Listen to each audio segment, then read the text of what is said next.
Hey, ¿qué onda? ¿Cómo están? Yo soy xKabLuiz, sean bienvenidas y bienvenidos a un nuevo stream de Fortnite.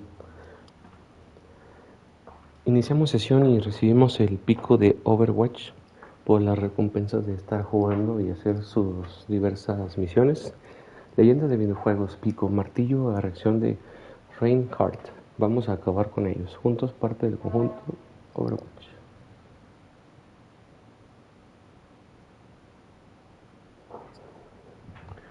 Entonces vamos a estar jugando el día de hoy también. Muchas gracias a todos mis amigos de España, a mis bros, mis compas, que se unen a los distintos directos que hemos hecho. Ya saben también que me pueden agregar para jugar. Y pues yo juego ya sea construcción, cero construcción, ranked, cualquier cosa que ustedes deseen, yo puedo jugar con ustedes. Así que muchas gracias y bienvenidos a todos, también a todos mis amigos de México, de los distintos países, de Uruguay. Muchas gracias por estar aquí al pendientes, bros. Y pues vamos a darle, vamos a seguir jugando. Recordemos que hay un evento de Fortnite y que está en puerta, que ya es la próxima semana. Dice Fortnite Fugitivos, capítulo 7, temporada 3. Los fugitivos aterrizarán el 6 de junio.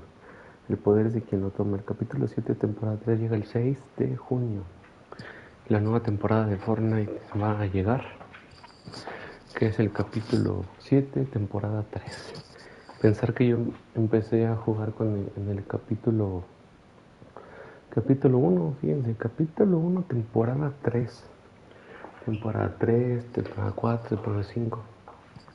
La verdad ya tengo muchísimos años jugando Fortnite y la verdad sigo disfrutando como si fuese el primer día.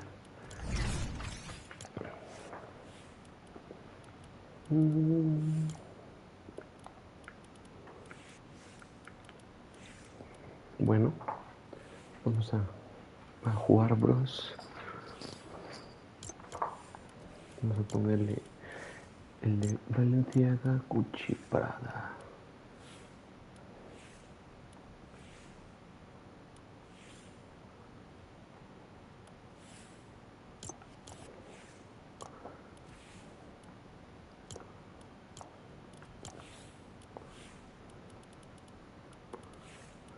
El pico.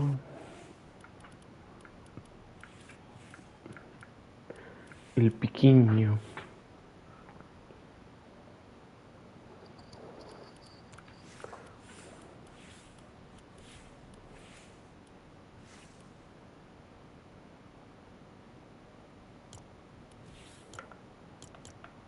Vamos a darle, bro. Vamos a darle. Todo está listo. Escogiste tu bando.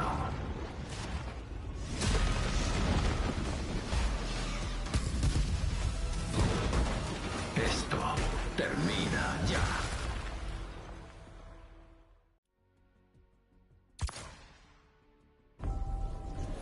Todo está listo. Escogiste tu bando.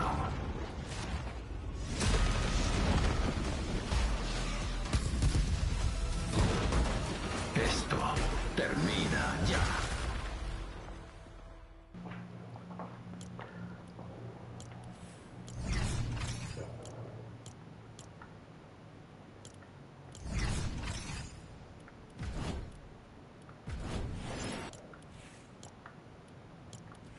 ¿Qué les pareció el trailer del evento final?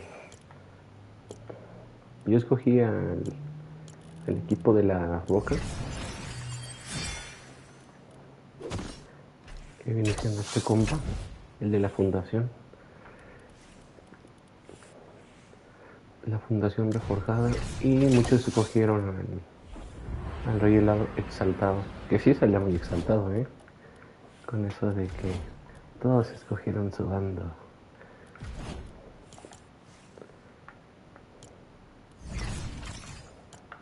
Bueno, pues vamos a jugar.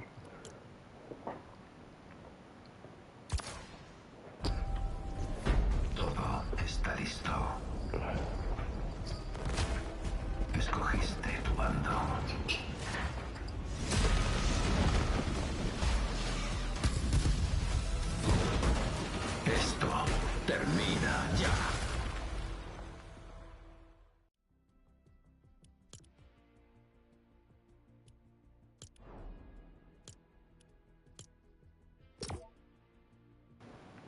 5 días, 9 horas con 27 minutos y 57 segundos para el evento. El eventiño, ruptura. No te pierdas el evento, consigue el estilo, lucha por tu equipo antes de que termine el duelo final el 6 de junio.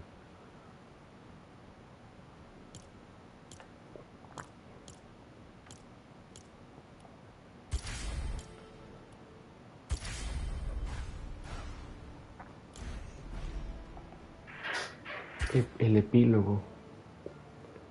Le vamos a ayudar lo más perrón.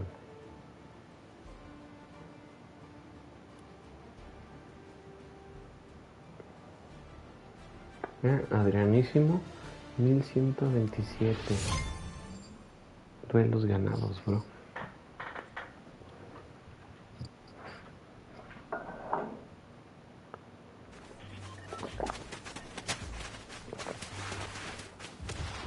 Me estoy tomando un delicioso café. Un buen café por la mañana.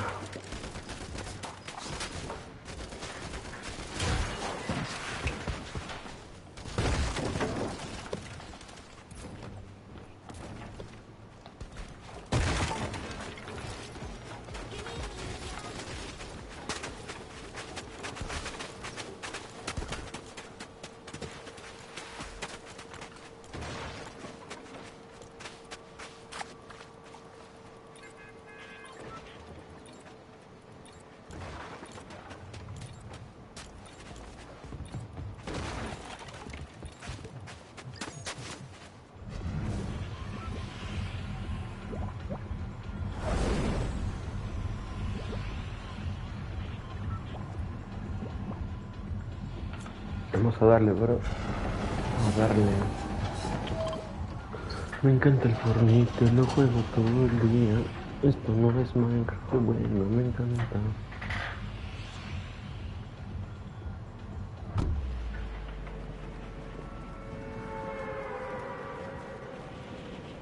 Recuerdo mucho cuando me desvelaba jugando Fortnite. No digo qué tiempos porque lo sigo viviendo, pero esa época siempre quedará marcada.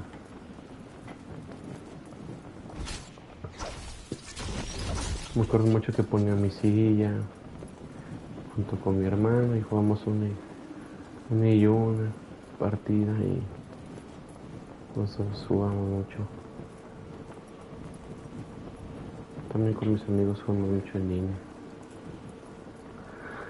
¿Qué recuerdos, bro?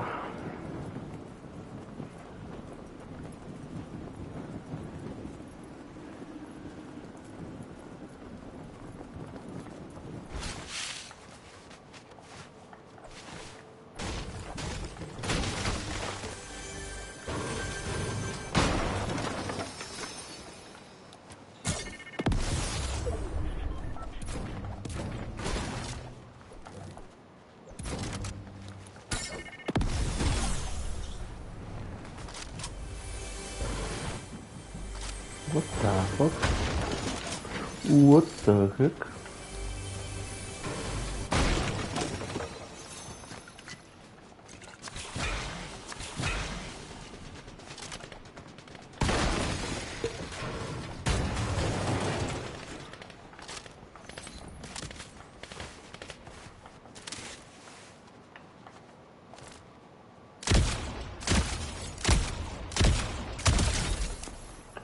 Al lobby, bro. Está tu casa, bro.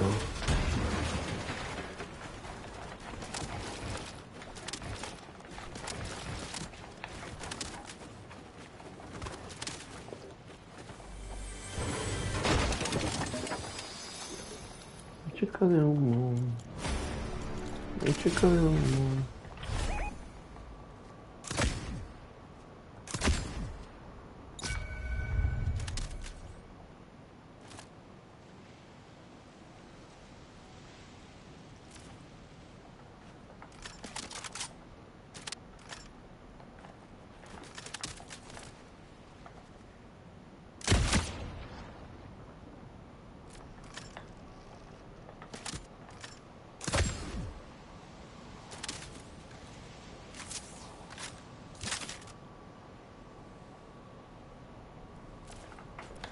No hay paso, le dices desde acá, bro. What the heck?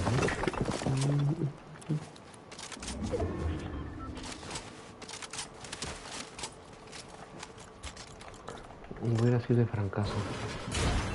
De francazo, bro.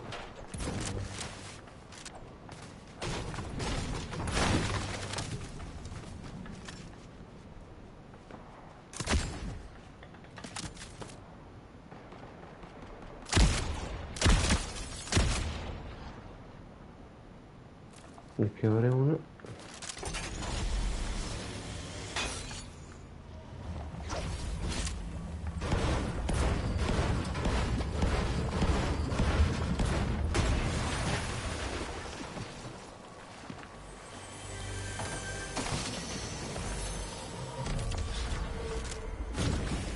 Vámonos, perros.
Ah, no manches, a la bestia.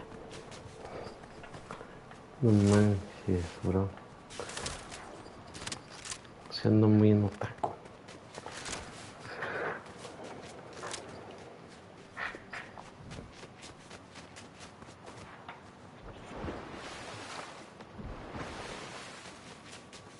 ¿Qué es eso que se marca?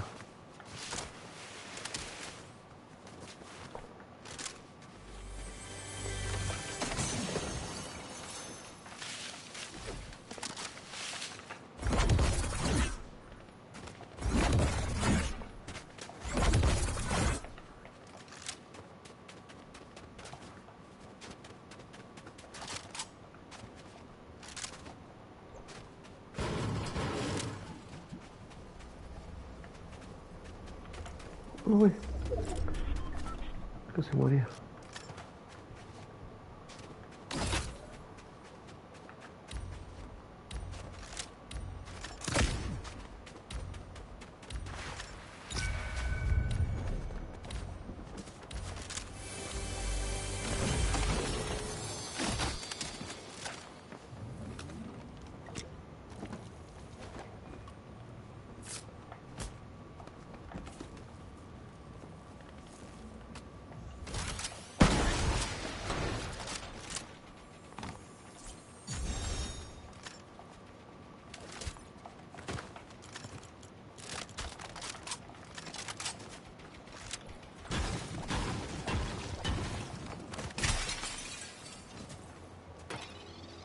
Somos todo cuanto queda.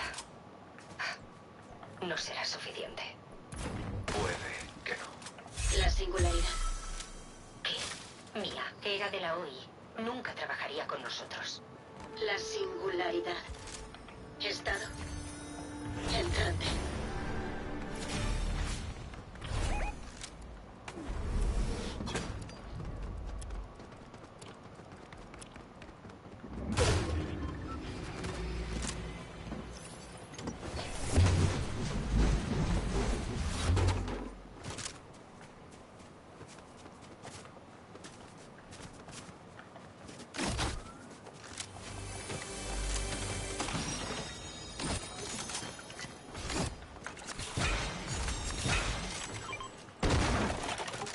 La singularidad. Ala, ala, bro. ¿Y eso por qué me lo diste, bro?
Manches, qué reventada, bro.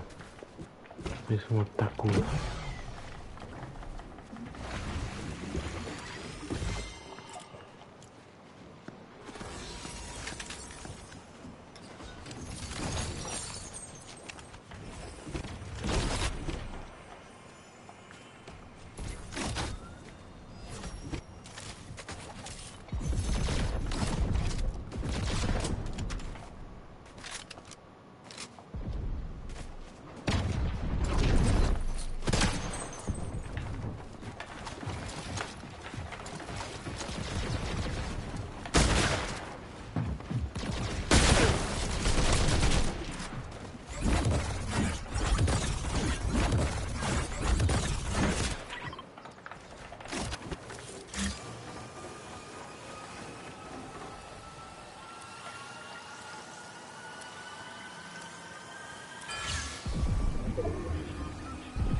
Qué reventada, bro.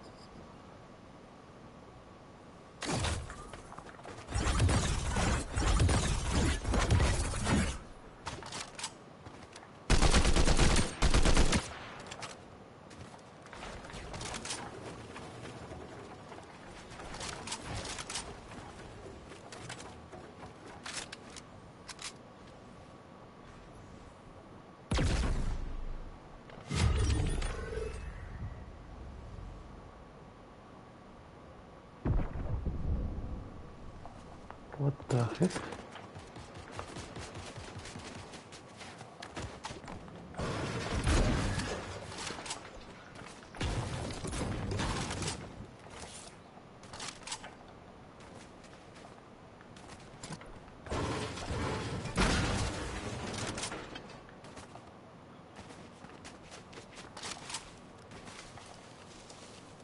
¿Cuántos quedamos? 5, creo.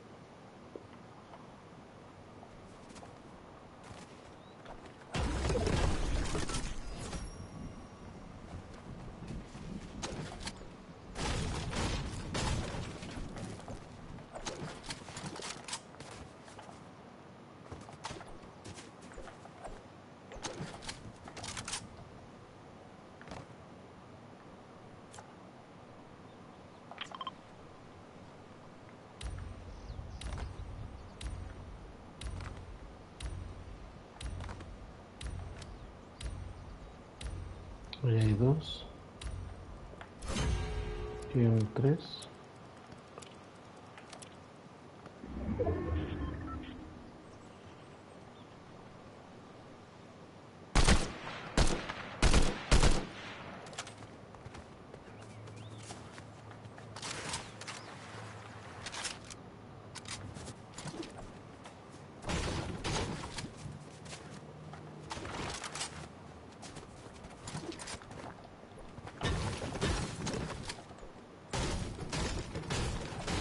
Qué un poco pues me aventé, bro.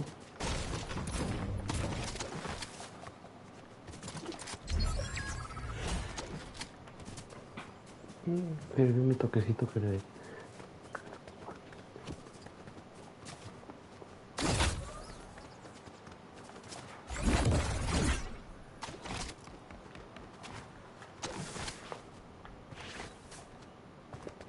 Vamos a aplicar a ver dónde está.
Ahora dónde están esos compas.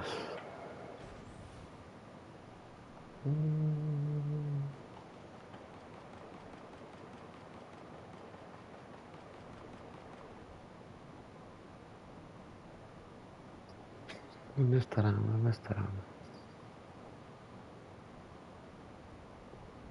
Estamos en el late game.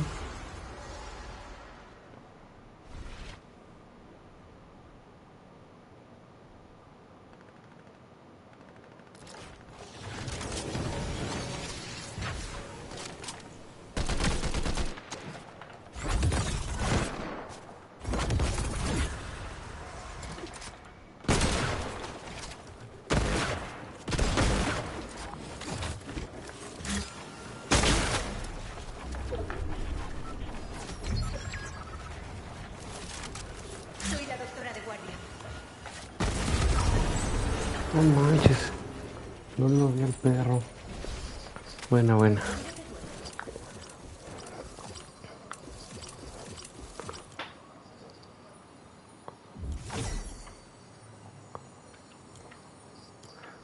Bueno, bro. Jugar de nuevo.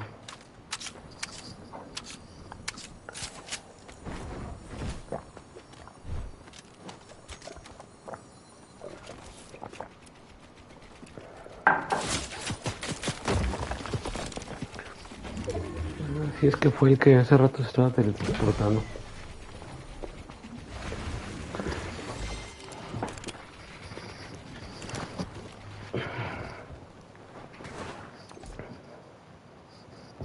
Kill Bill.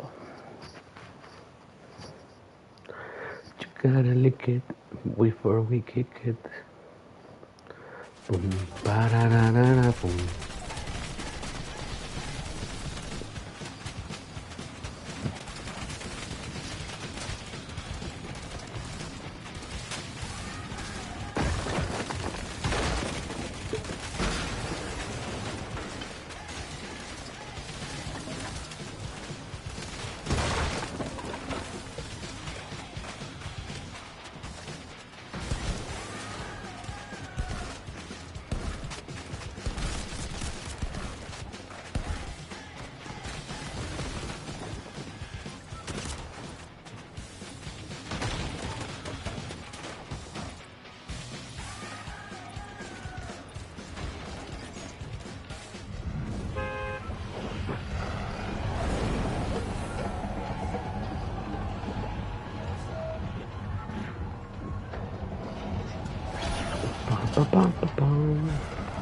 Muchas gracias. xKabLuiz has taken the boss tripper.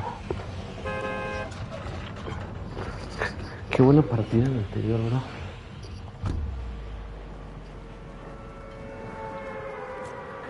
Pum, pararara, pum, pararara, pum. Baby, work it.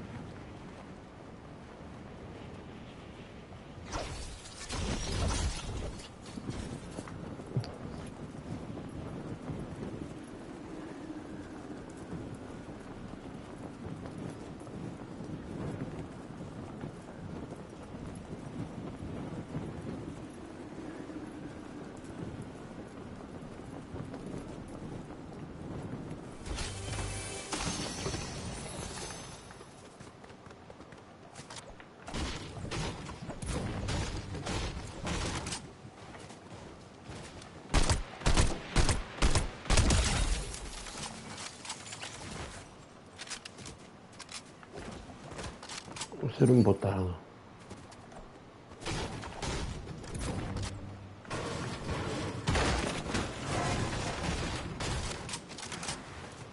We gotta lick it before we kick it. Boom, pararara, boom, pararara, boom, pararara, baby, work it.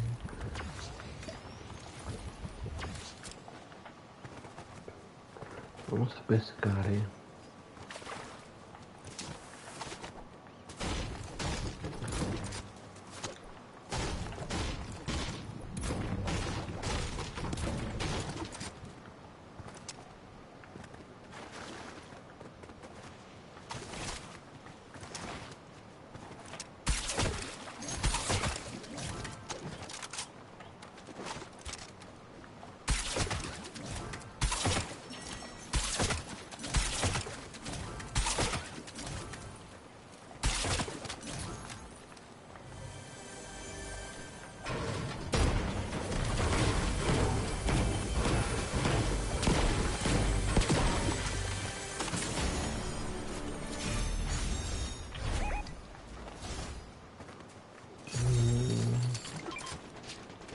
The fuck?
Estamos rompiendo, muchachos.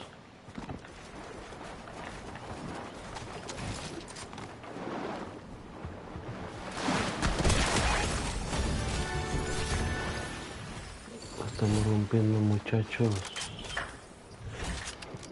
Pum, pararara, pum, pararara.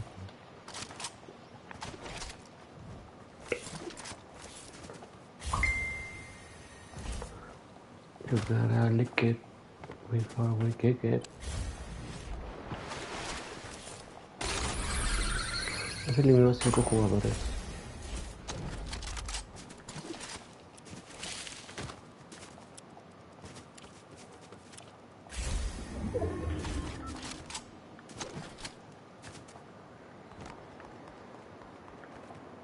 Yo creo que ahorita, bueno, después de esa partida me voy a cambiar el bochido.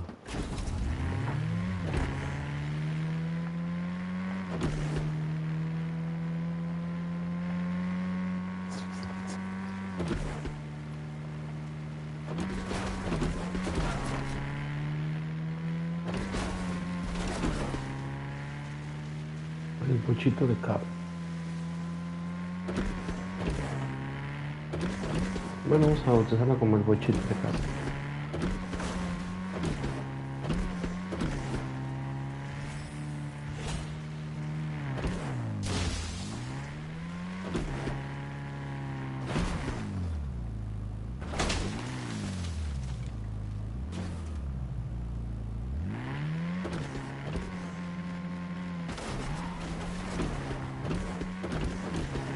El bochillo.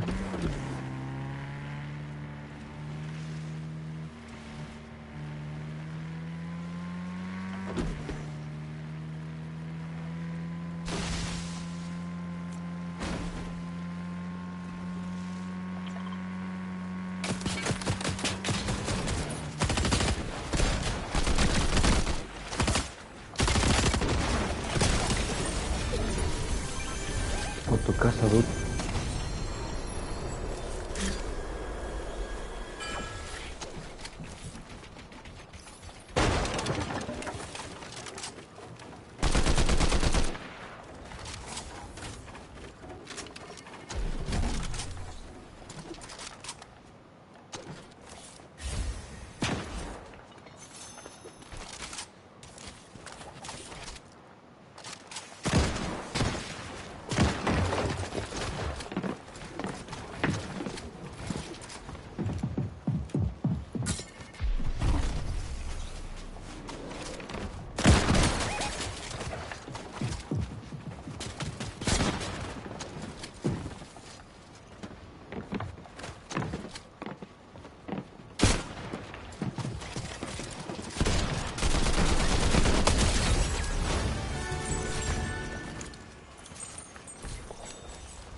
A tu casa, dude.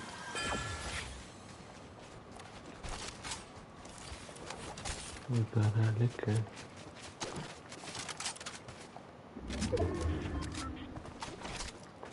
Creo que por aquí hay uno, ¿no?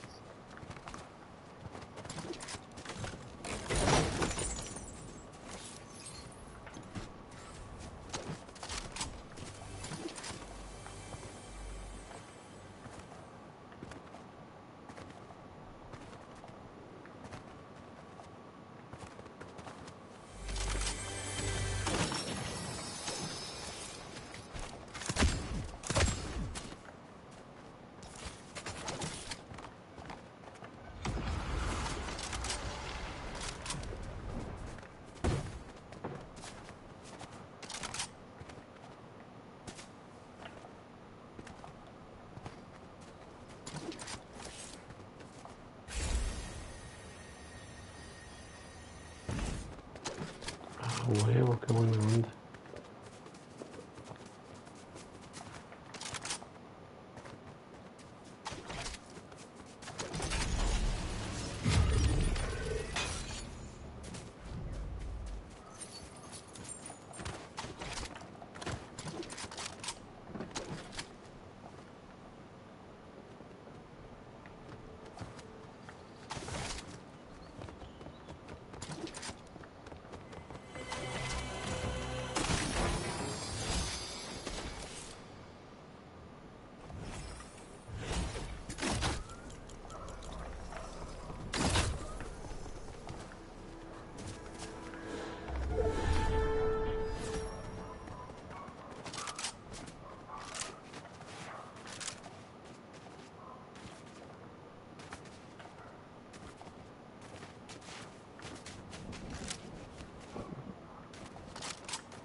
Sí, bien buena configuración.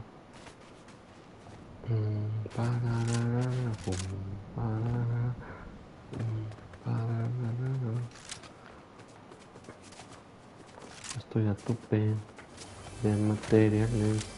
Estoy a tope de cura y no pares. Estoy a tope de materiales.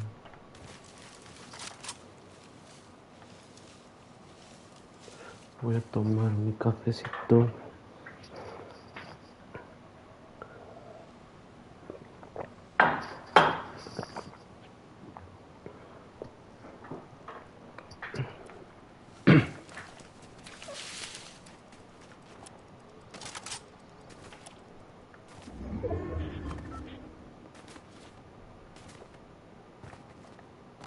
No veo gente.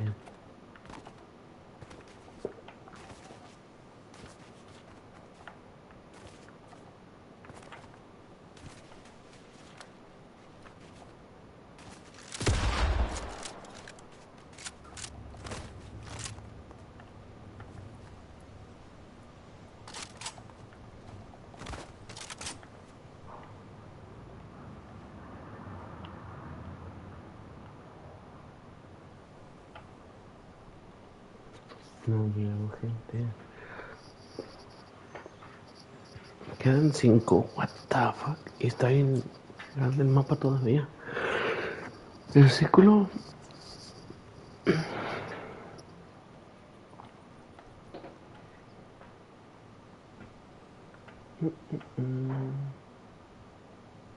Vamos a esperar 22 segundos para que cierre la tormenta. The storm is closing.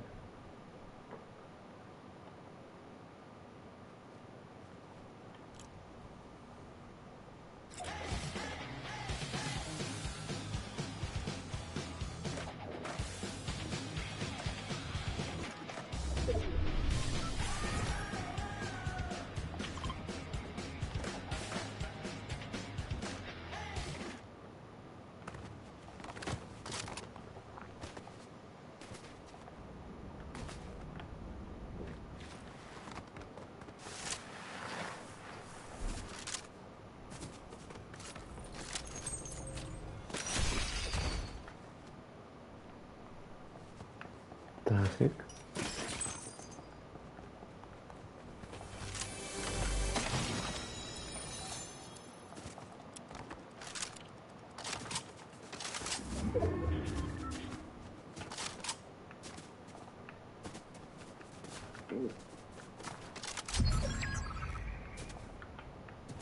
Quedamos 4, bro.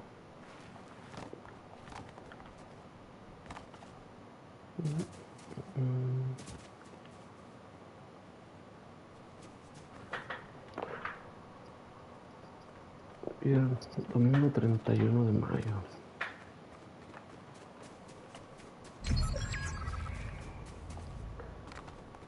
Sunday, May 31st.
Quedan 2.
Curativo activado.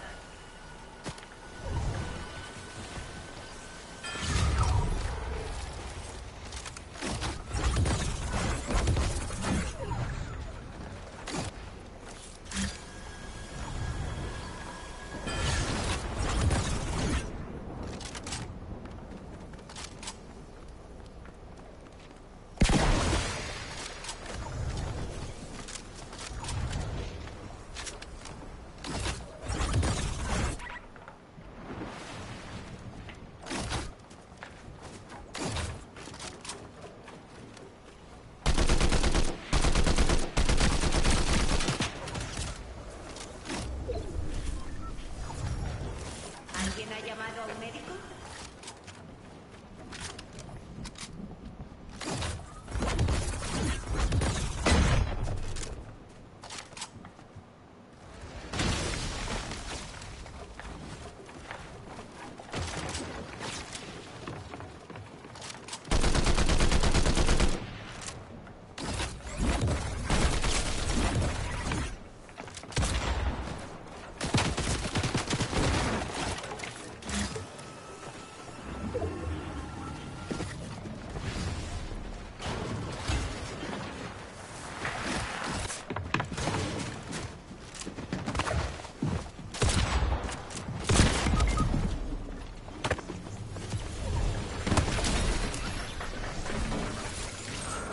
Oh man, ¿qué se puede hacer, bro?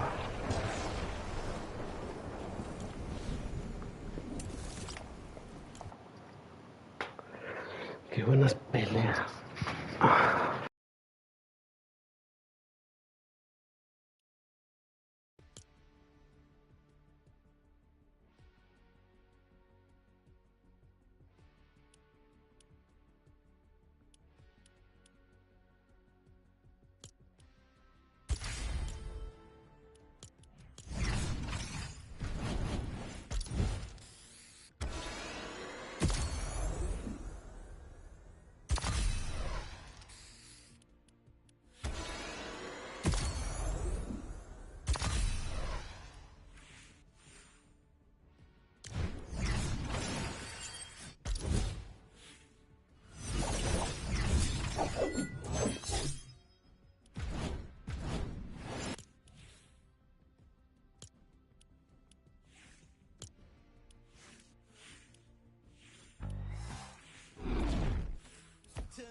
Titans, right? You know, I feel like for Venno, we kind of continue to underrate him. Bro, Venno, like, Fortnite. you know, he's not Oh that good, my whatever. God, Goes over bro. to EU, Legend wins, Landing over turned to into a wins. piece of I shit, mean, bro. what is it going to take to be considered a GOAT? Honestly, a LAN win.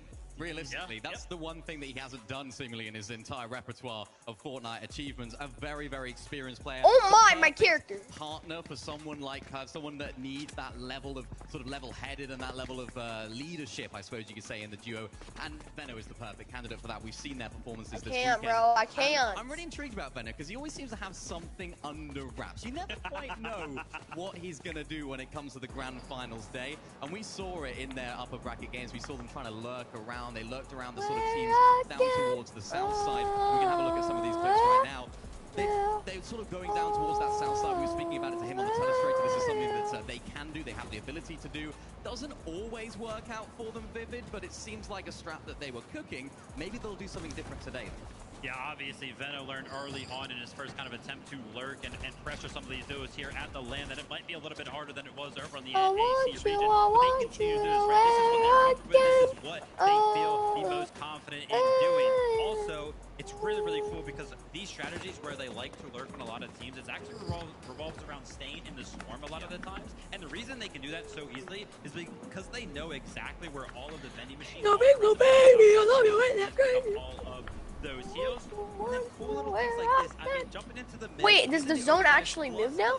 That on top of the building to go ahead and make sure that you can find your way. Actually? The fight that you want to be taking. No, bro. Strats, man, they're so cool. Changed so much. That south side And there's going to be a ton of towards sweat. the west side as well. We saw it going over towards Thomas HD and Focus. These sneak plays so what is valuable. going on really, with my really great for them right now, and they're able to try and find so much success in doing that. The big question mark now, though, is whether they're going to do it up towards Sky and Scroll in the north. Exactly, right? All these examples that me and Minnie kind of found for you guys, Sky and Scroll were not featured at all.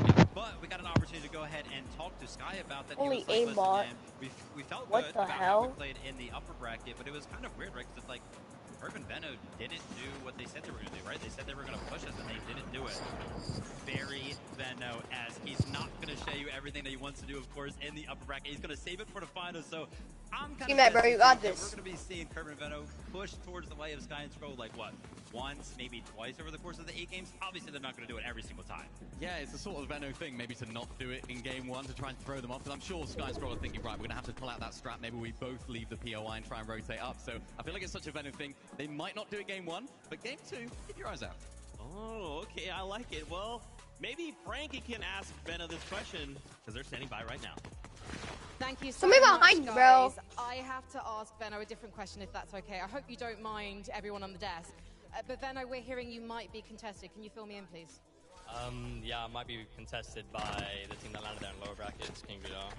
I don't really know what's going to happen, but I'll try and do my best. Is that something that makes you nervous, knowing that the game plan has to change on the day of the finals? The day, more like 15 minutes before. 15 minutes before, but you are so experienced, okay? You have wins in multiple regions, second, obviously, at the Invitational in 2022. You're one step away from being the GOAT if you win this, but you have that experience. So now, what do you do with that 15 minutes? Try and mentally get into it. It's more a mental thing than actually being able to do any prep. Mentally prepare, visualize it, and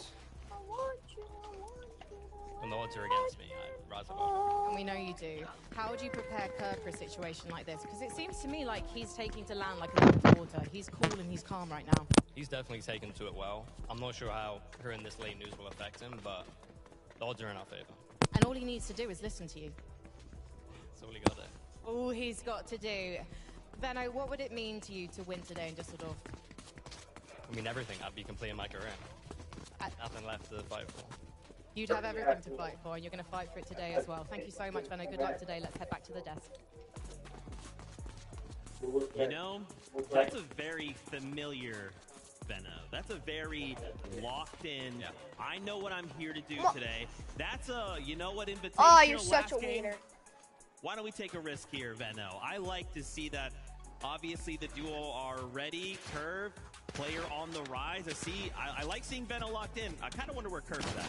I gotta tell you, it's so funny because when we talk about an event like this, we talk about the month-long preparation that kind of leads into an event like this. But realistically, whenever we talk to these players, sometimes it sounds like it just boils down to the literal last 15 minutes to go ahead and finally prepare you, right? Because that's when all the pressure starts to hit. And also, that's when some of the big changes start coming in. We spoke about it with Sharkatini earlier on. They probably woke up this morning, yeah, uncontested, Wonkyland thinking, looking good.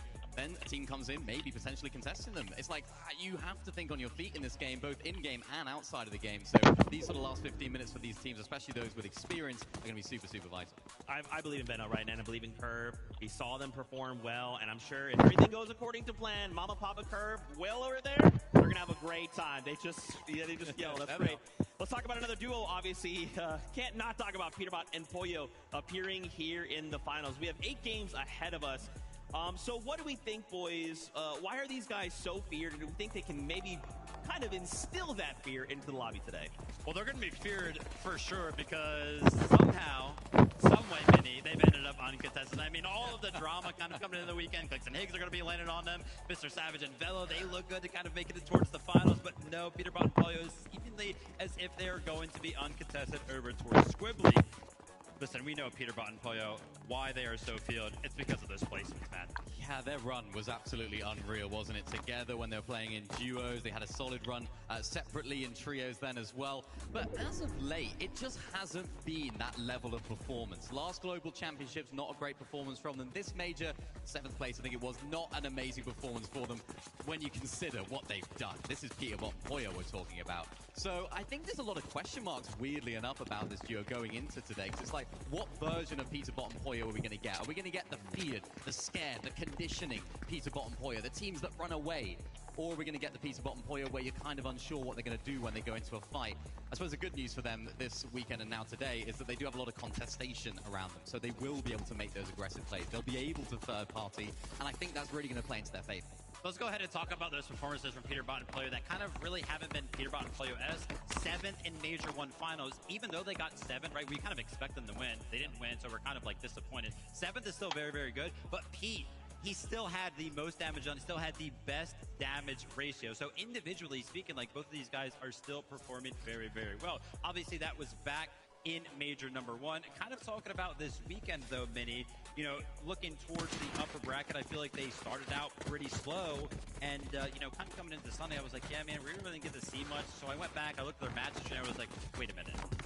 They had a 12 elim second, and I didn't even remember it, man. Like, where does this stuff come from? This is why you can never count them out. It doesn't look like they're going to be doing good this weekend, but the duo just has so much potential.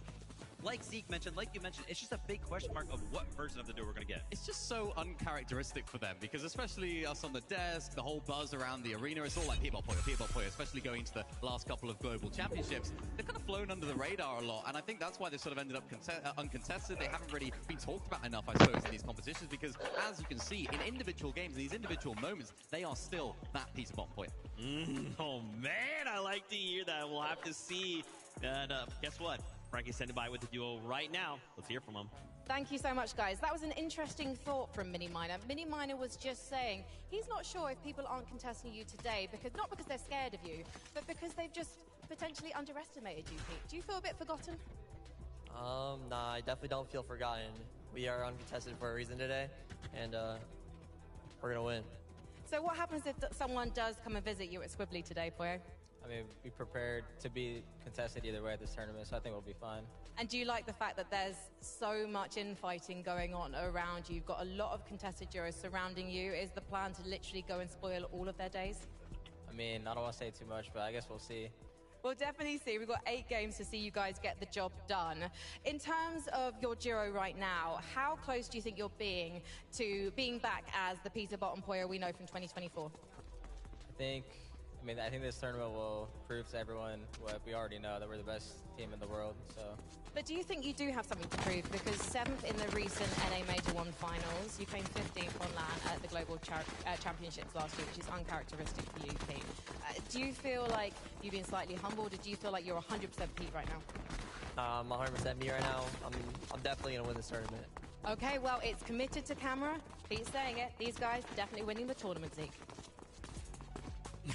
Frankie, I'm down. Listen, I'm a peanut butter Pollo fan. All right, I'm down, but like you guys called out that question mark, right? I feel like this is a very critical moment for the duo.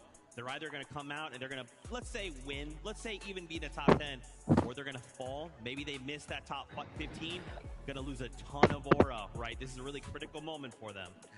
Man, Pete and Pollo outside of the top 15, I don't even know if that's within the realm of possibilities. I really do like the answer, though, right? Kind of the adversary that they were kind of facing coming into the weekend, but that made them prepared for so many different situations. I feel like they just look too good to place outside of top 15. I mean, what the heck? Yeah, I mean, I think they'll place top 15. I just like the way that they conducted themselves in that interview right there. It was just, you know, I think it's very easy in this game, in esports and sports and things like this, to let that outside noise affect you. They seem to be inside their own world. They seem to be inside their own bubble. They still believe that they are the best team in the world. They have good reason to believe that as well. In terms, on paper, in terms of, you know, fragging ability, they are that team, so they can prove it. Okay, dude, I want to see that. I'm down. I'm sure this crowd will be down for the two. I wanted to pivot here, come back to EU. So I feel like a duo that's maybe flying. It's hard to kind of quantify this. Is it like a dark horse? Is it underrated? Are they overperforming? It's Storm and Deemish, right? Like, it's weird that there is so many duos that we kind of highlight being talked about, but then it's like, hey, wait, hold on, these guys won the upper bracket, so like, why are we not talking about that? Man, gear up. If you're not sure of this duo's history, gear up and get ready to hear this, because these guys kind of took the scene by storm. Just starting last year, they made their first FNCS finals, and where did they place Mini? Instantly coming right out of the gate, 5th place. They followed it up with a 3rd place, a 17th, then they got 6th place at a land event. Are you kidding me? Just like a couple months ago, you made it to your first FNCS finals, then you placed 6th place, and then started off major #1 this year. They did go ahead and finish 7th place. So this duo has shown that they are just so consistent when it comes to these types of lobbies that I feel like we had to kind of talk about them as one of the favorites to place in the top 5. Yeah, and the main storyline for these guys going into EU was that they didn't have a drop spot. Every single time they went to different drop spots, they just, you know, they still did well. And I suppose that's the narrative about these guys, is that they switch drop spots a lot, and when you say that about a team, it's like, oh, they can't find a drop. You usually think, yeah, they've been performing bad, they haven't been doing good, so they're trying to find what fits. Every single time they go to different drop spots, they're still doing good. They're so adaptable. It's unbelievable. I don't know how they do it. Even in upper bracket, they switched over to the west side of the map towards that treetop terrace, or where that treetop terrace area used to be. And I was actually speaking to their coach, Sven, and interestingly enough, online, Dom has a lot of packet loss. Where he lives, his internet is not that great. So when he's playing in game, he's actually struggling to move around the map. So really interesting dynamic and really interesting expectation here, because Dom, no longer on packet loss, on land, 0 ping, and with the calmness that Deemish must have had, because, I mean, I was speaking to Sven about it as well, that, of course, Dom struggling with that packet loss. Deemish has to keep his cool as well, because imagine your teammate can't move, you know, internet issues. He has to keep his cool as well. So now, with that sort of problem out of the way on this 0 ping land server, look out. These guys could be here to play. Darm Unchained, ready to strike at this lobby and kind of say, hey, you guys weren't talking about me this weekend. You made a mistake. Well, guess what Frankie is? That's right. Standing by with them. Thank you, guys. Dom, remind us what happened to your original drop spot, because we're talking about how in the major finals you didn't really have anywhere to go. So what happened? How did you end up in that situation? It literally got deleted 1 week before Grands, and we had just to improvise. We landed on 5 different spots, and we managed to do top 7. I think it's a really good placement. It's a great placement, given that you had to switch things up. So how did you find the right spot for you this weekend? Because you're uncontested right now. Well, we tried like almost every single spot on the map, and Tip Top was the best for us. Was it also the best for you because people didn't want to fight you for it? Yeah, I mean, we're pretty good, so there is no point to fight us. But you did come first in the upper bracket a couple of days ago. But do you think that is because you weren't contested? Yeah, but I think that's because we are the best. Okay, because this is the thing, right? On paper, you guys are the best. Winning the upper bracket, recently you qualified to the Reload Elite Series Finals in 1st place. You came 6th at the Global Championships last year. This team has got everything going for it. So why aren't people talking about you as the favorites? We're just underdogs. That's all I can say. I want to hear from you as well, Dom. You had thoughts on this. I mean, I think we're gonna prove that we are not underdogs anymore. I think you are. Polska Gurum. Let's head back to the desk. Right, like, The thing is, we can't even really call them underdogs. Like, they're not underdogs if they're winning. It's such a weird spot to be in, but I really do have high hopes for the duo, and I hope that for themselves, they can show this lobby what is up. Now, obviously, coming into this weekend, really important, not only coming out of that major, but even being here in some of the practice games to kind of say, like, hey, look, you know who we are. We want to have and claim a POI or a spot on the map. Because being uncon, especially now, is critical. Yeah, I mean, you can kind of hear it from them themselves. They kind of feel like they are the underdogs, but they are very, very willing and proud to go ahead and admit, like, hey, listen, we're going to prove everybody wrong. We're ready to be considered, you know, favorites going into the rest of the year. I'm looking forward to it. They just haven't won. They just need that win, I think, just to sort of solidify their spot as not underdogs, because they're always going to be that team. They're always sort of thought of in the shadow of Cami and Seti being that Polish duo. This is the new sort of blood coming through in Poland, so really excited to see how they can do. And if they can win here this weekend, what a way to mark your spot. I love it. I love it. Okay, Viv, we got to do it. We got to let the Fortnite fam know. You've been cooking up in the lab, okay? You've been looking at the map. You've been seeing some things. Talk us through it. It's nothing too crazy, but I want to go ahead and point this conversation, the cons and the uncons of a format that we have here at Summit, because one of the biggest conversations coming into the weekend was how NA on NA it kind of felt when we were talking about all of the drops. It was like, oh my gosh, man, NA has no hope at this event. And then, boom, all of a sudden we've got 800 volts uncontested. They were supposed to be contested so with Josh, but they've gone ahead and switched. They had multiple teams kind of thinking about landing on that. Tyler and Mason and Gerald, they're not going to be landing over here. Of course, the Cold Raptor looked good. Shadow and Virgo, a team that was kind of peeking over towards this drop spot. Darman Damus, FK and Hero. They look like they're going to be uncut now. And then obviously we know the story of Peterbot and Koyo and Bello. So all these kind of NA teams last second ended up being uncontested, and I was kind of walking around. I've been browsing socials, browsing the creator setups over there, and I feel like the predictions in terms of like top 10, who's going to win the event, have changed dramatically. You know, if we take a look at the predictions, what they were looking like 3 days ago. Yeah, I think it's sort of less one-dimensional now. We've got so many more names you can throw into the hat, because being uncontested, especially on this stage, is going to be so valuable for these teams in this current situation. And again, like we spoke about earlier, having those last-minute adaptations, those last-minute adjustments, even just to in your favor, is going to make a difference as well. Even if you thought you were going to be contested, now you're uncontested, you do have to play things a little bit differently. So although it seems like a clear path for them to win, it's like, yes, look at these guys, they're back in the mix. They still need to play it right, and that's where we're going to have to see them as well. Yo, Absolutely. All right, we've talked about how do you get that uncons emote? of the event. Let's go ahead and talk about the Mad cons Gandhi. of a format like this, right? Because all those teams that were contesting those Wait, other crouch teams if you can hear me. else, right? We talked about Yamzo and Josh potentially contesting Acre Boat, so where the heck did they go?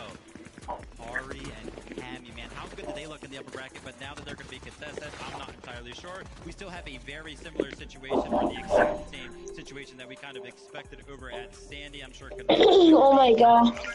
They probably don't feel too good about that, but I feel like they played so well in the upper bracket. Maybe they are happy about it. Yeah, they could be more than happy about that. I'm a bot, bro. Situation, they're definitely more than comfortable being contested. No! Down towards the south side as well, Akira Kurama against Phantom QNDX.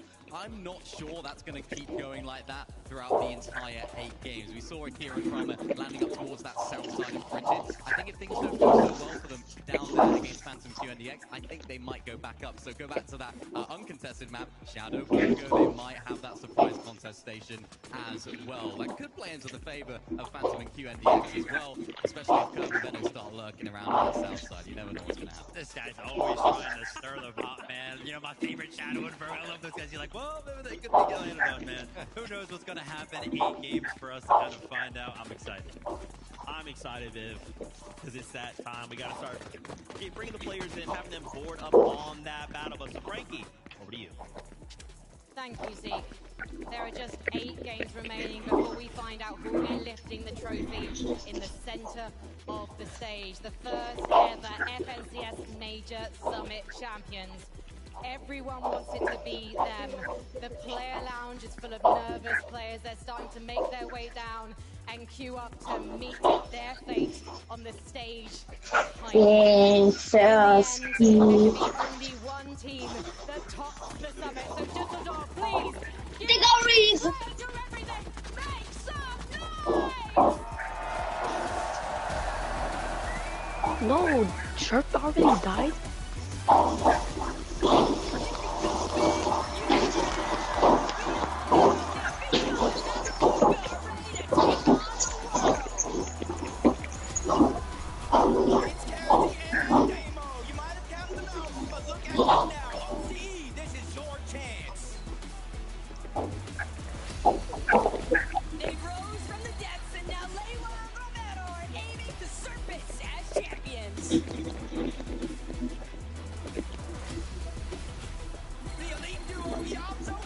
gosh, they dominated the second chance. They made it through Lord. It's now or never, boys. Having already won a game on the big stage, Cribbed and Twine know exactly what it takes to come out on top.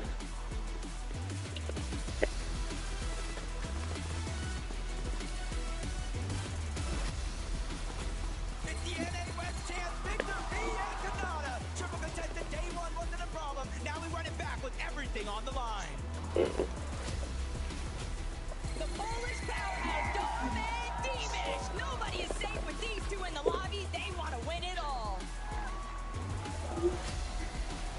One of EU's finest, Yevko and Panther. They make contested looking easy. With everything on the line today, can they make history?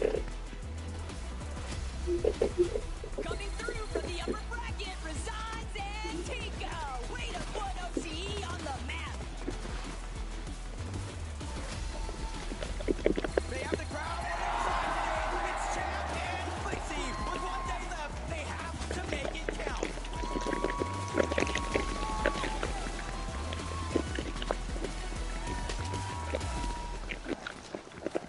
Now, got a bit of advice. Let's go. For all of you watching Hello? in Düsseldorf. Never keep a lady waiting, but you know what? Can It's you- going to be worth the wait because I'm standing by Tinker. What team are you? Just waiting for them What to for join color? me on stage. Come on, boys. I thought we made arrangements to meet. Come, Tinker resigns. Congratulations on making it to Championship Sunday. Neither of you have placed inside a top 20 before on Oh that. my How God. do you feel about your chances today? Well, we're contested off spawn. If we win our off spawns, I think we can do really well today. So how much have you been practicing those off spawns? Oh, every single day, like we're partying, we're super locked in, like this is an easy 8-0. An easy 8-0. Oh my goodness, there must be so many Australian fans watching you at home saying, yeah, we're Aussie and we're gonna do this. Do you have any messages for your friends, your family, people watching around the world? Just thank you for supporting me and just I'll do you proud, I guess. I think you will. I think you already have, boys. Please take your seats, get ready, because we've got to head over to 11-2K with Victor V and Canada. Thank you very much, Frankie. Vic, I mean, day one, you came in, you told me you were feeling confident, you were feeling good. You had a different swagger about you. Are you feeling that again here today? Bro, obviously, I'm feeling more today, especially I know me and Kanata have been practicing this whole week. You know, I've got some strats cooked up, bro. I've been warming up in the practice room. We're ready. Nada, a lot of people had questions going into day one. It looked like a messy situation. You guys made it look clean. What's up? Easy. What's the key to replicating that today? I mean, the problem Play with me you is off that I get PS5. things done, you know what I'm saying? What? So when, even if I'm triple con, if I'm getting grief, I'm gonna make the best out of the I don't know. situation and try to do my best to win. I play on smooth and keyboard. Find out sooner or later. I believe in you. I believe in you, Vic. I spoke to your dad and he said even he was surprised by the confidence you had as far as, you know, you being able to big up yourself today. What do you have to say to the fans, everybody that wants to see you have, you know, a big performance today? Just wait, you know, if you wanted to see that, you've come to the right place. Short but sweet. Back to you, Frankie. Why do you kill me? Guys, representing Why? Argentina, we have Lua and How long Romero. on your team? And Lua, what an incredible performance here at your first I don't have round. kill You're you. making it look easy. I have to do what I have to do. Yeah, I think. Like, we played not that Damn good, it. but one game, just enough. I mean, Do you played respond? so well though. You're uncontested today. Chap and Flixie, they don't want to go up against you. I don't know why. Maybe they lose. Ich glaube nicht, Alter. Experience. And Romero, Ich will auf den Tisch wieder da machen. I hope you're having a great time. And I hope you could tell your friends at home watching you how you're feeling about Den today. Babylon hochgemacht. Muchísimas gracias por estar aquí Also y prinzipiell. que, o si tienes algún mensaje para tus fans aquí en el estadio y también pues, Bueno, Ich más que freue mich nada, auch, wie agradecer a mein todos los Team que vinieron acá. Ich freue mich auch, wie mein Team Hay gente que vino a bancarnos a nosotros, así que Das eso. hat schon so. A la gente Das Gorilón, nervt Didi, todos mich. los que se están encargando del stream, que no están haciendo la banca y nada. Quiero decirle que vinimos preparados y que vamos a dar pelea. Bitte. Wie, hä? Es kommt doch nur FPS, nur nicht. over there in the co-streamer area also, it just means a lot to have them cheering and just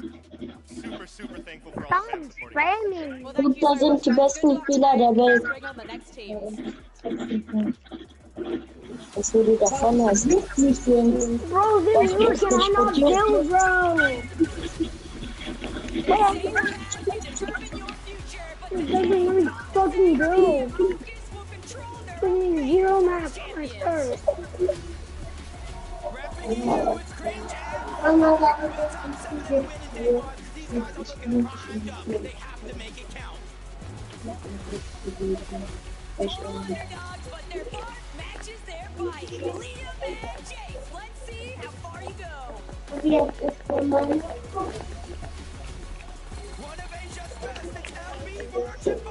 Today they look to make history and win it all for their region.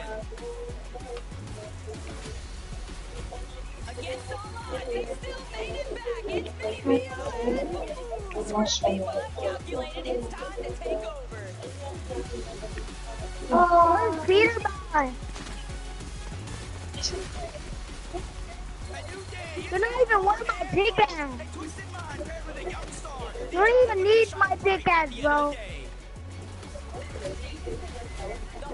Hey, nicht so, bro. Winning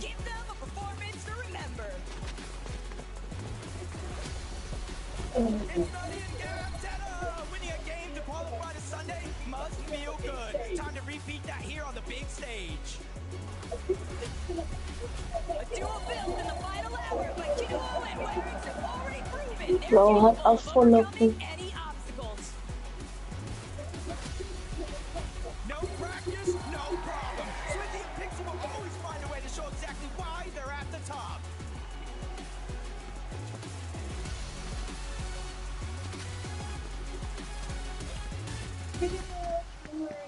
Kaduro and Werix are making their way over to me now. It's a long walk past the fans here in Germany.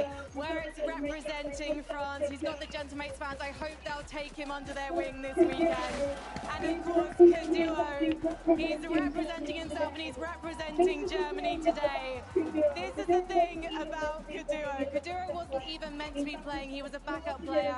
He found himself drafted in at the last moment. And now we get to talk to him. Kaduro, what was your reaction to being asked to play in your home country at the last minute?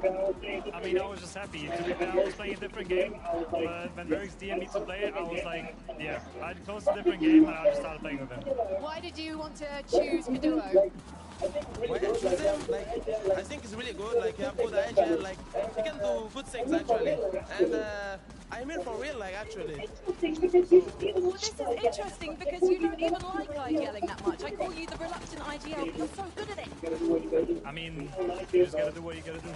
I don't like it, but I have to. Well, you make it look easy, and I can't let you go without asking about this. What is this? I can take in English? Of course, bien sûr. Bon les gars, je suis là pour gagner, hein, vous le savez tous les frères. Faites-moi un maximum de bruit les frères s'il vous plaît les gars, allez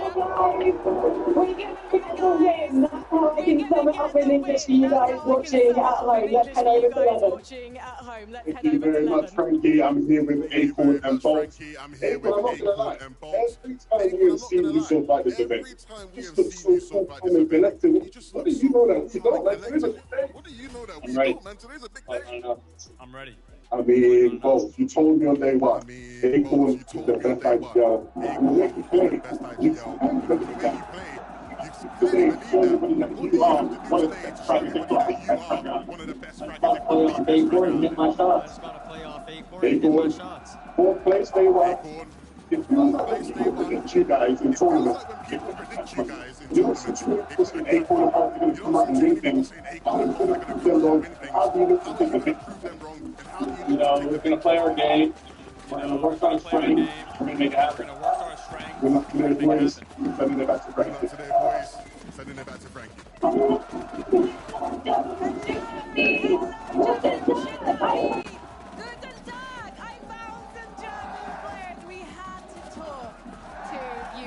Because Cringe and Volko, the fact that you're here in the upper bracket, it must be so exciting. Wow. It's your first land. Yeah, it's my first land. I'm really excited. The crowd is amazing. I mean, it's fellow Germans, you know, it's home soil, so I'm having a lot of fun. And I think you're going to have a lot of fun today because you're uncontested. Does that mean that endgame is a guarantee? I think our game plan is really good. I think we will make 7 or 8 games today, so I'm pretty confident in our game plan, and we work on our end games as well, so I think it's going to be good. And Volko, is there anything you'd like to say to this crowd? Ich war auf Deutsch. Danke an alle, ne? Alle Deutschen, die hier sind, und zu Hause, seid alle die Besten. Und ja, mal schauen, was wird, ne? Danke schön, guys. I'm going to say choose to these guys because we're going to bring on more duos.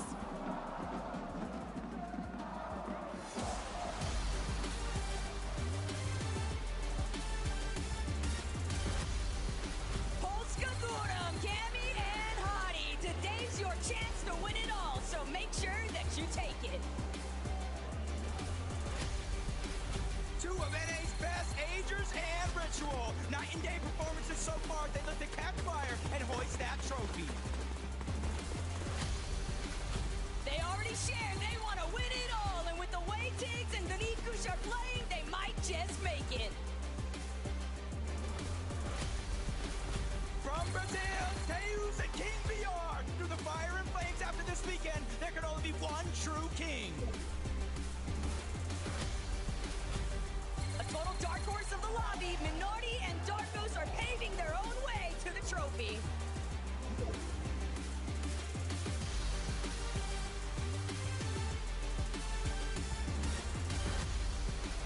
The NA champs, Venom and Curve. 2 region wins are not enough because guys are looking to dominate the global stage.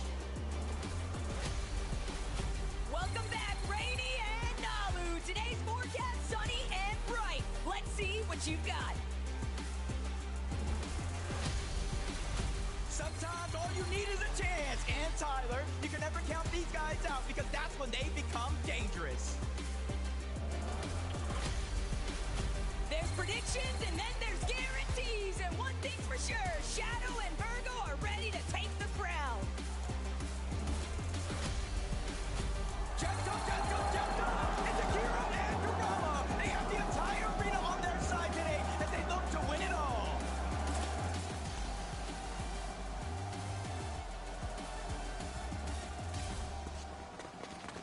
I'm over here with Tiggs and Danikush. For me, you are the revelation of this entire event. How did it feel to play on 0 ping yesterday? Feels really good, it was good, we played good, I'm happy. You played more than good. Second in consistency, constantly going for that high ground. Did you expect to take to this so easily? I mean, we didn't thought it will be easy, but going to 0 ping really showed us what we are capable of. We were just flying out there, doing everything we want, in the way we want it, and that gave us the confidence we needed for today. The thing is, though, you were uncontested yesterday, but now you're going to be contested by Reason and Noah. It's going to be a lot harder to get off spawn and play the game you want. Are you prepared for a fight? Of course we are, we practiced it a lot. Not gonna lie, there's a lot of pressure playing out of here in the big stage, but the thing is, we love playing out the pressure, and the crowd here makes it even better. So, you guys remember, Fortnite is a game, and today it's game time. It is game time, and you know who else it's game time for? Ages and Ritual. Yes, indeed. They are ready for game time. Richie, we have to talk about day one, because it didn't go how people were expecting it to go for you guys. What went wrong on that day? That has to go right today. I just think our off spawn was a little messy, but you know, we watched it back, did good in lowers, and now we're here today. I mean, you did really good in lowers. Ages, you guys talked about how yesterday it felt like you could play your game, and it just felt completely different. What about that day just really made it feel that way, and how are you going to make sure you have that same feeling today? Yeah, I think we were just trying to get back in the flow of playing again with the contested, and me not feeling the best on the first day. It kind of messed with us a bit, so now we're back to playing and how we normally do. Richie, you guys know better than anyone on this stage what it takes to compete for championships. What about you two together is the difference maker that will help you lift that trophy? I just think our chemistry is very good, and our vibes are always at the top, and that's all you need to win. Hey, said simply, Back to you, Frankie. Thank you so much, guys. I had to grab a new French duo to land. We've got Dark Horse and Minori. Dark Horse, do you feel like you had to play things safe to qualify for today? We're gonna do our best, and we're gonna try to qualify. But what you did was good enough to make it here. What's the plan today? We're gonna play our game plan like we play usually, and try our best. You're going to try your best. Do you think you need to be more aggressive, fight more to make it to the top? Oh, I don't think so. I think we just have to play with our game and that's it. Are you enjoying LAN? Is it fun here? Yes. Of course, bien sûr. Yeah, absolutely, it's fun. We're having the best time, and you know what? We need some more duos to join the party.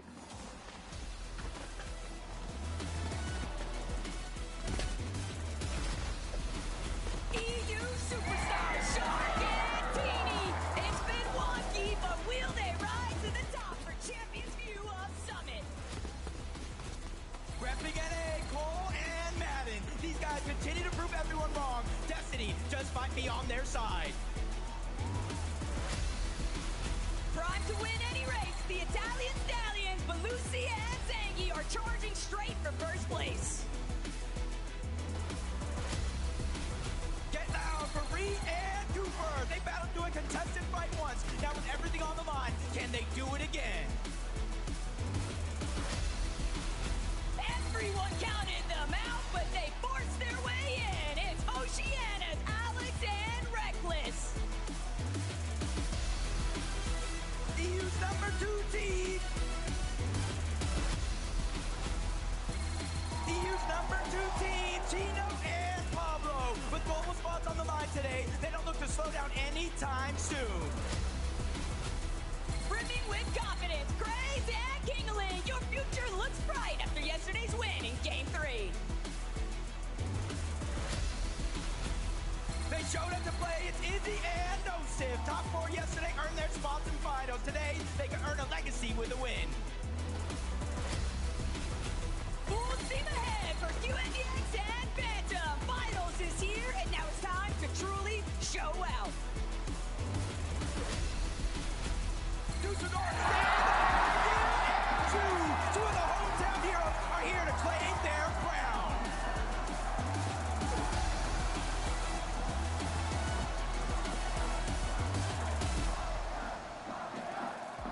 QNDX and Phantom are on their way to meet me at their booth, and this is a duo who are literally running to meet me. Phantom, it's okay, conserve your energy, because let's face it, you need it for the win today, right?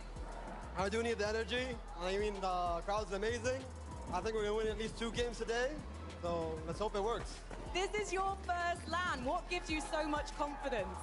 I mean, I've been playing this game for 9 years now, competing for that long. It's the first time I can show the world how good I am. And I'm gonna show it today. I can't wait to see it. I've got to talk to your teammate. QNDX, this is not your first LAN. We first met a few years ago. But how does this LAN compare? I think they're both really, really good. It's so much exciting to compete in front of all of the fans. Let's go! Do you feel like you're a stronger player than when we saw you in 2023? Definitely, way better. They are not ready for this performance. I'm so ready to see the Middle East team standing up this time round, but we've got to head back to North America with Reet and Cooper.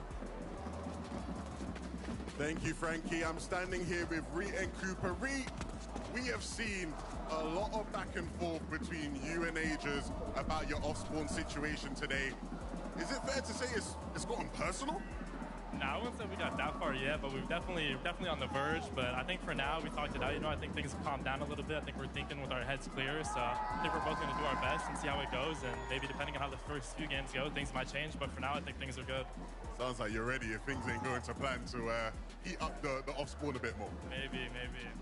Cooper, again, you know what it feels like to lift up a trophy on a stage like this one.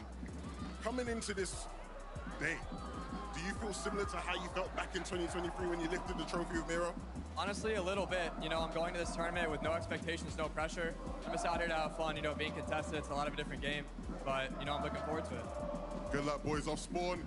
I really need to hear from Vidil and Judo, Frankie. The crowd was going crazy for them. They are. Düsseldorf say hello to Vidil and Ju. Ju, you tweeted last night. You nearly gave up on this game. Things were not going your way.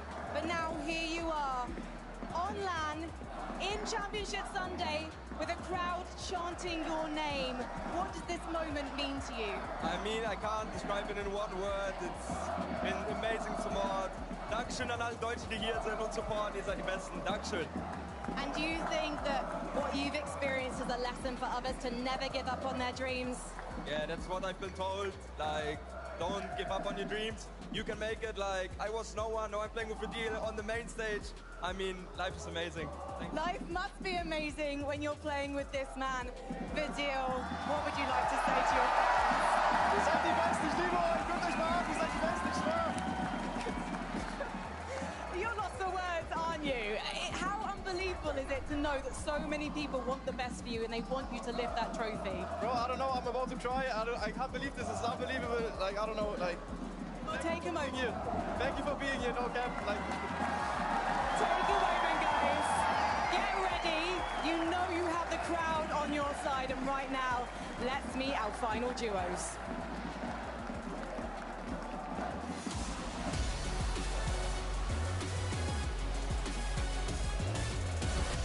The sky's the limit, and Scroll's only been going one direction since the year started. Up. Give it up for Epic Rail and Pump. With 8 FNCS championships combined, this is a dangerous duo you can't count out. Yesterday, they saved the best for last, but today, Hobby and Aminish are looking to pop off from the start. Let's get it. Pressure burst punch or makes diamonds, and for Picks and Ghosts, they're looking to shine bright today.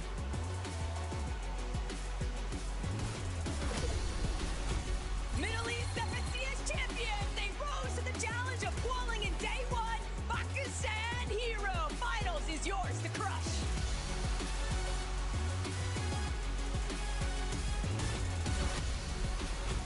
The runner, Peter Bob and Wario. They've already dominated global land once, and they look to take over this one as well.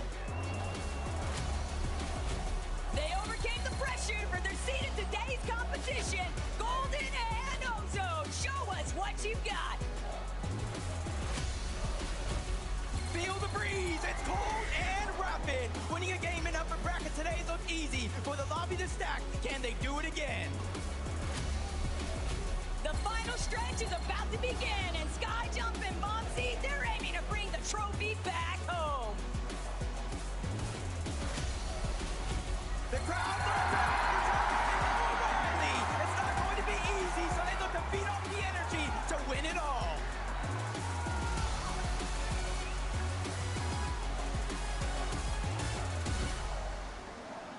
Scroll, the numbers are saying that this is yours to take. It's yours to lose right now because you're the favorites in this competition. Do you feel like it's your time?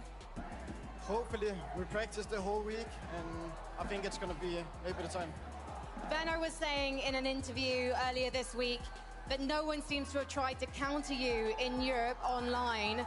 Do you feel like that could change today? Yeah, I mean, we prepared for it in Grand, so with no one doing it, we're going to be even more prepared for it today. So that means that we haven't seen everything from you yet? Not at all. Well, we've got 8 games to see it. Let's head to 11. Thank you very much, Frankie. I'm here with Rapid and Cold. You guys have quickly emerged as favorites coming out of NA. Rapid, I was talking to you backstage, and I could see you talking to Pete. It sounded like he was trying to get in your head a little bit, trying to rattle you, throw you off your game. How do you stay cool, calm, and collected? I'm not gonna lie, I just ignore him. Nothing you can say can get to you? No. Cold, earlier this year, when you and Rapid first formed, it wasn't instant, great results. I remember him saying he didn't feel like the chemistry was quite there yet. Here on the stage today, is your chemistry where it needs to be to lift that trophy? Oh, 100%. You guys saw we won the last Div Cup, and we're going to win this one right here. Every time you step on the stage, everybody's expecting a legendary cold performance. How are you feeling going into the competition? Do you feel like anybody on the stage can mess with you at all? Nah, nobody can mess with me. I hope you all know that. Hey, whenever Cold speaks, you gotta listen. But I want to hear from the fan favorites. Frankie, take over. Thank you so much, Levin. Reason. What was your reaction when you qualified through the upper bracket for today? I mean, in our opinion, it was pretty expected. We wanted to qual. We knew we had the preparation for it. We were putting in the work, and we just wanted to do it because it's the home stage, you know. Are you prepared to be contested today, though? Yeah, we already practiced a lot, but it is what it is. We'll do what we can, and yeah. And I know that the crowd are going to be on your side. Noah, what's it like to have these guys in your corner? Hey, vielen Dank an alle, die hier sind. Mach mal Lärm! Reason, it feels fitting that we leave the last words with you. All around this arena, people have been chanting your name, playing your map, wearing your t-shirts, and getting so excited for you. But what do you want to say to them? I mean, I'm going to say it in German. Ich danke an alle, ihr seid alle die Besten, egal wen ihr von uns supportet, egal ob es der mich. Ich liebe euch alle. And I want to say a special shout out as well to Fact City and especially Savage, to the Savage community. I'm going to be doing this all for him and my viewers at home and ihr, yeah. And yeah, I love you all. Ich liebe euch alle. Best of luck, guys. Please, one more time as we head back to the desk. Give it up for Noah Reason.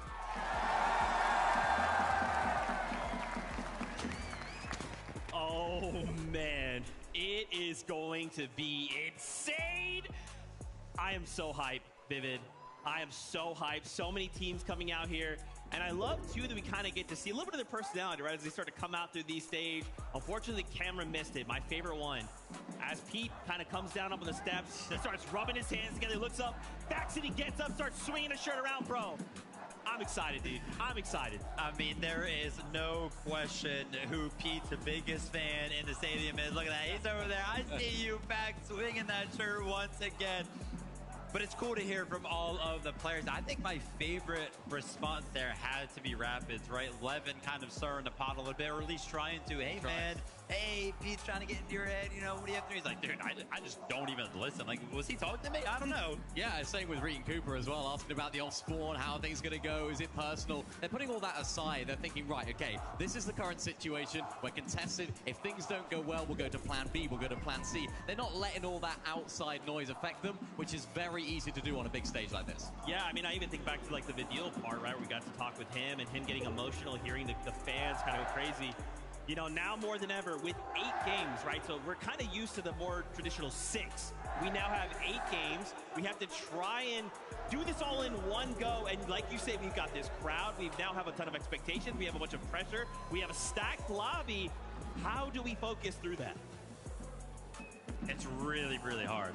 Yeah. It is just super, super hard. Every single player is going to have their own form of kind of reset, right? Something that they kind of resort back to, a thought maybe, some sort of breathing technique. I know a couple of our players were very, very persistent on the idea like, hey, listen, man, I need gum. I need to be chewing gum when I'm up there on the stage. Yeah. Right? Just all of those little things. It's going to be different for every single one of these players, which is why we always talk about the importance of experience, because if you have been up on a stage like this before, you know what works for you.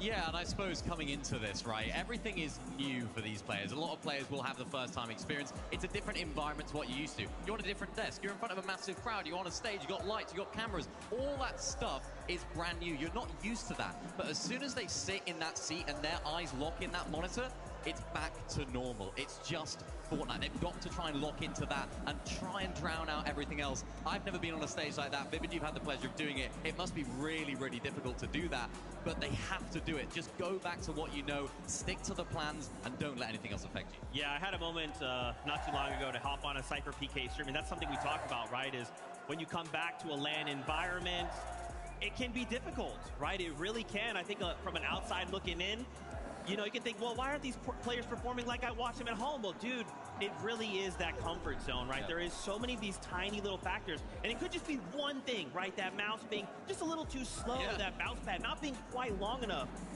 Guys, I would love to ask you, though, obviously, as we start getting ready to board this battle bus, let's talk about predictions. Viv, who do you think could walk away? What are your top 5? I can't believe you've done this to me, Zeke. First of all, only limiting me to 5 teams. I'm sorry! Brother, I could have picked like 10 different duos that I think could possibly come first this weekend. It is seriously impossible, but I had to make a choice. Zeke forced me. So my top 5 for this weekend, who I think is going to place where, first and foremost, it hurt. It hurt not only put an EU team up there in first place, Sky and Scroll. I think they look way too good in Major number 1. I think the game plan that they have coming into the weekend, they talked about it. We know the adjustments that we have to make. We have some backup plans ready. Vico and Malabuka, again, an EU team there in second place. Here's the thing that scares me about Vico and Malabuka, is that we had this giant conversation around Vico being nervous, right? He woke up, he was like, dude, I'm a little bit nervous. Yep. He still played incredibly well day of. If we have Vico, who is an experienced person kind of coming into an environment like this, who is able to fully reset and still play well, I think they have to be a shoo-in for top 5. And then obviously I'm kind of rounding out my predictions with some NA teams, Cold and Rapid. Now they're uncontested. Way too good of a team to kind of place outside of the top 5 for me personally. Acorn and Bolts, also best IGL in the world as he's heard. And then I rounded my list out there with Curve and Venom, who a lot of people are kind of discounting. They're like, their strategy's not going to work on a stage like this. But I think Venno, he's always got something planned. You never know what it's going to look like, right? And you're absolutely right. There was so many. It was really difficult, actually, to pick these top 5s that we came up with. And speaking of Vico right there, being nervous coming into it, we saw it on the cameras just a minute ago. What were they doing? They were like dancing. What they were doing. They're still doing it right now. Of course, I spoke to Vico yesterday. He likes to sing a little bit going into it, likes to calm his nerves, try and just get on the same wavelength as his team. But I want to talk about my top 5. A team that didn't feature in yours, Vivid, Shark and Teeny. I did do this before.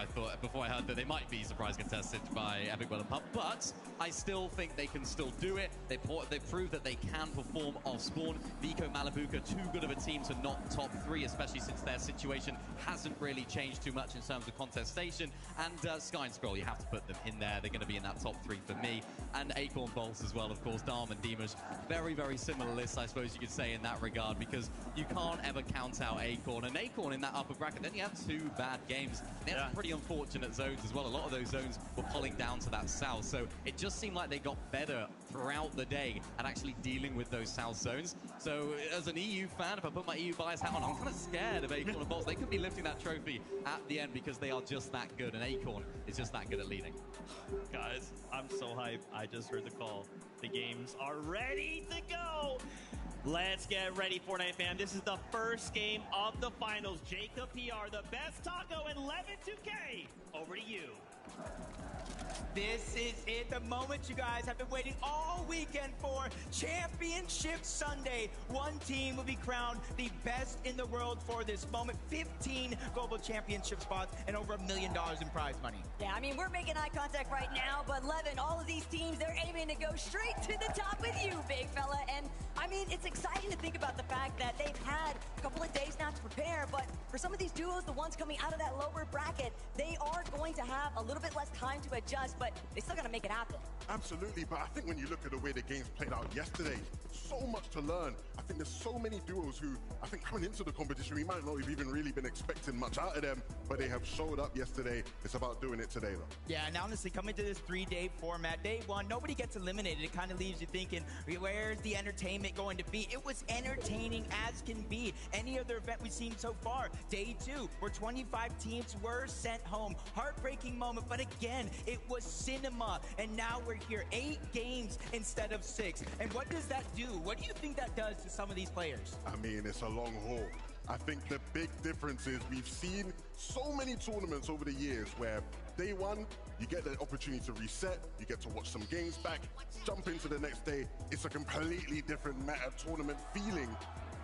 You only get the halftime break today, Jacob Tackle. I mean, it is not much time to play with.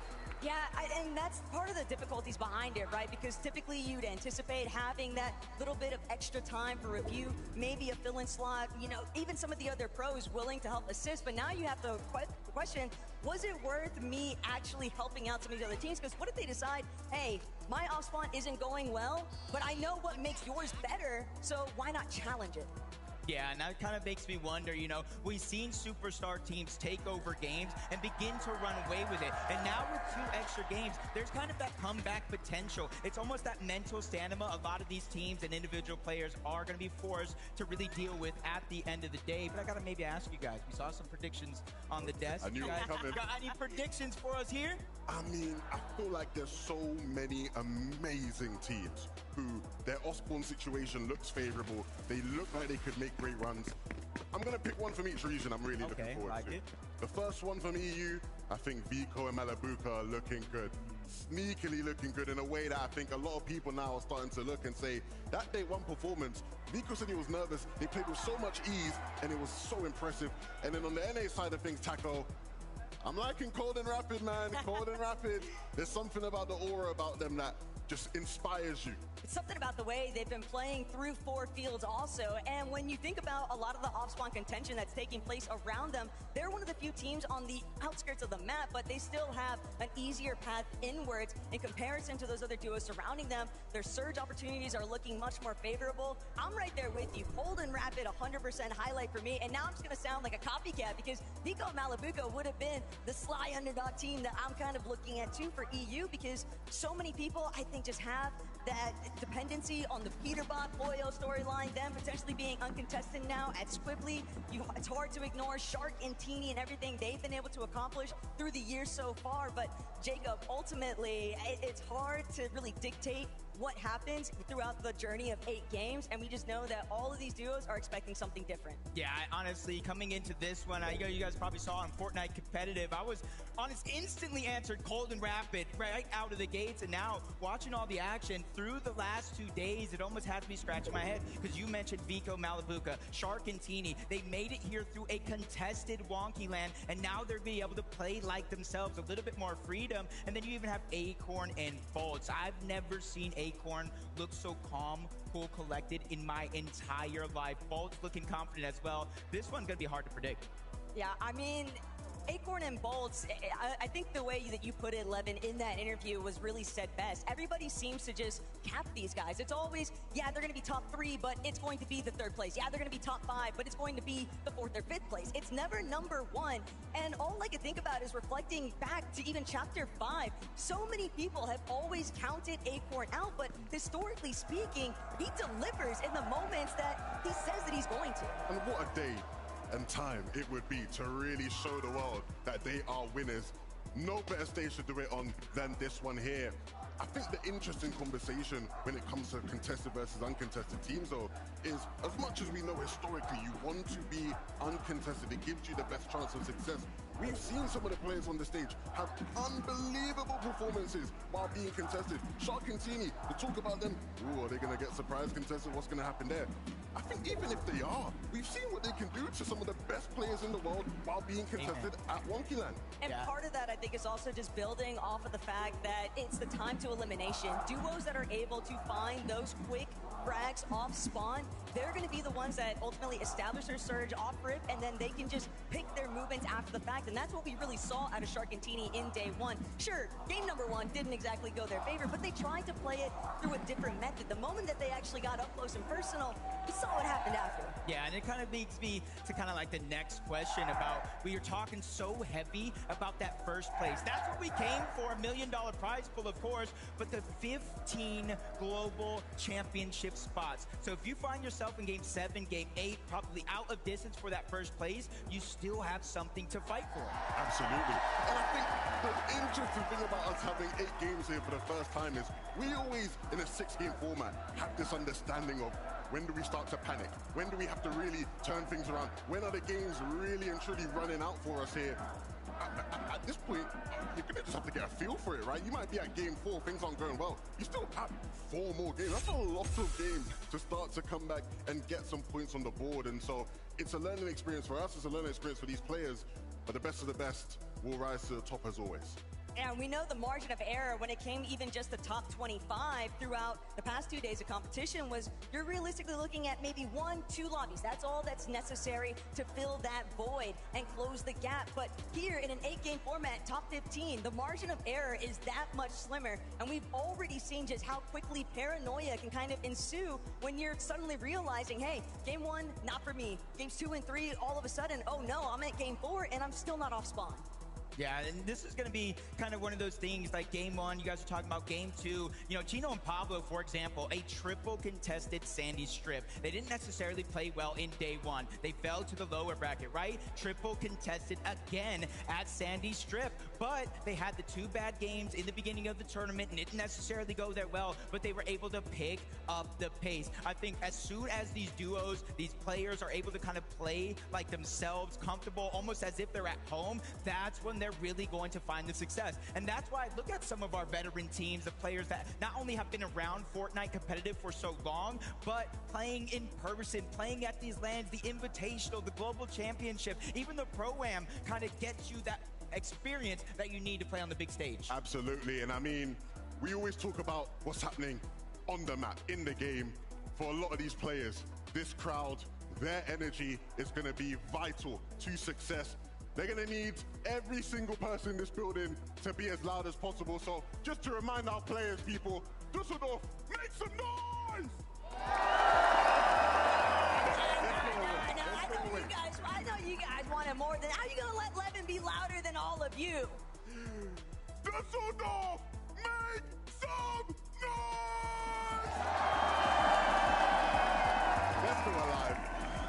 They are fired up and ready to go. And honestly, I see why. You know, they got so many hometown heroes, players coming literally straight from Germany, playing on that big stage. And I've seen it throughout my many years watching Fortnite. When we go to these regions in person, their fandom is out of this world. I know everybody remembers the Global Championship, and this event here is going to be one to remember as well. Absolutely. I mean, for so many of these players, game after game, it is just an otherworldly experience, being able to compete against the best. You look to your left, you look to your right, you look across the stage, and you see so many top players looking to do the exact same thing as you.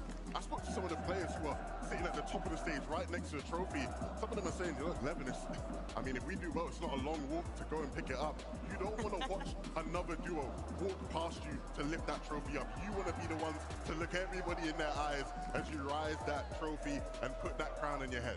The first one is always so special. And granted, we have numerous Major 1 champions in the building participating in this competition here tonight, but everybody wants that moment of pride, the ultimate celebration, because you're not only confirming the trophy, but you're also establishing your seat for the Global Championship. Yep, and I know we're still getting ready to go. You see the players on the stage, the stands. I even see a mark on the co-string, just letting everybody feel that energy. And that's why I like these in-person events, because everybody can go ahead and type who their favorite player is. You can go ahead and be in those chats. But when you're in here in person, these players hear you screaming their name. They hear you being a part of it all. They hear you showing your passion and giving that energy. And this is that moment you guys have all been waiting for. This is Championship Sunday. 8 games of full Fortnite competitive action where only one team will be able to plant their flag at the top of that summit and call themselves one of the best teams in the world. Let's get into the game.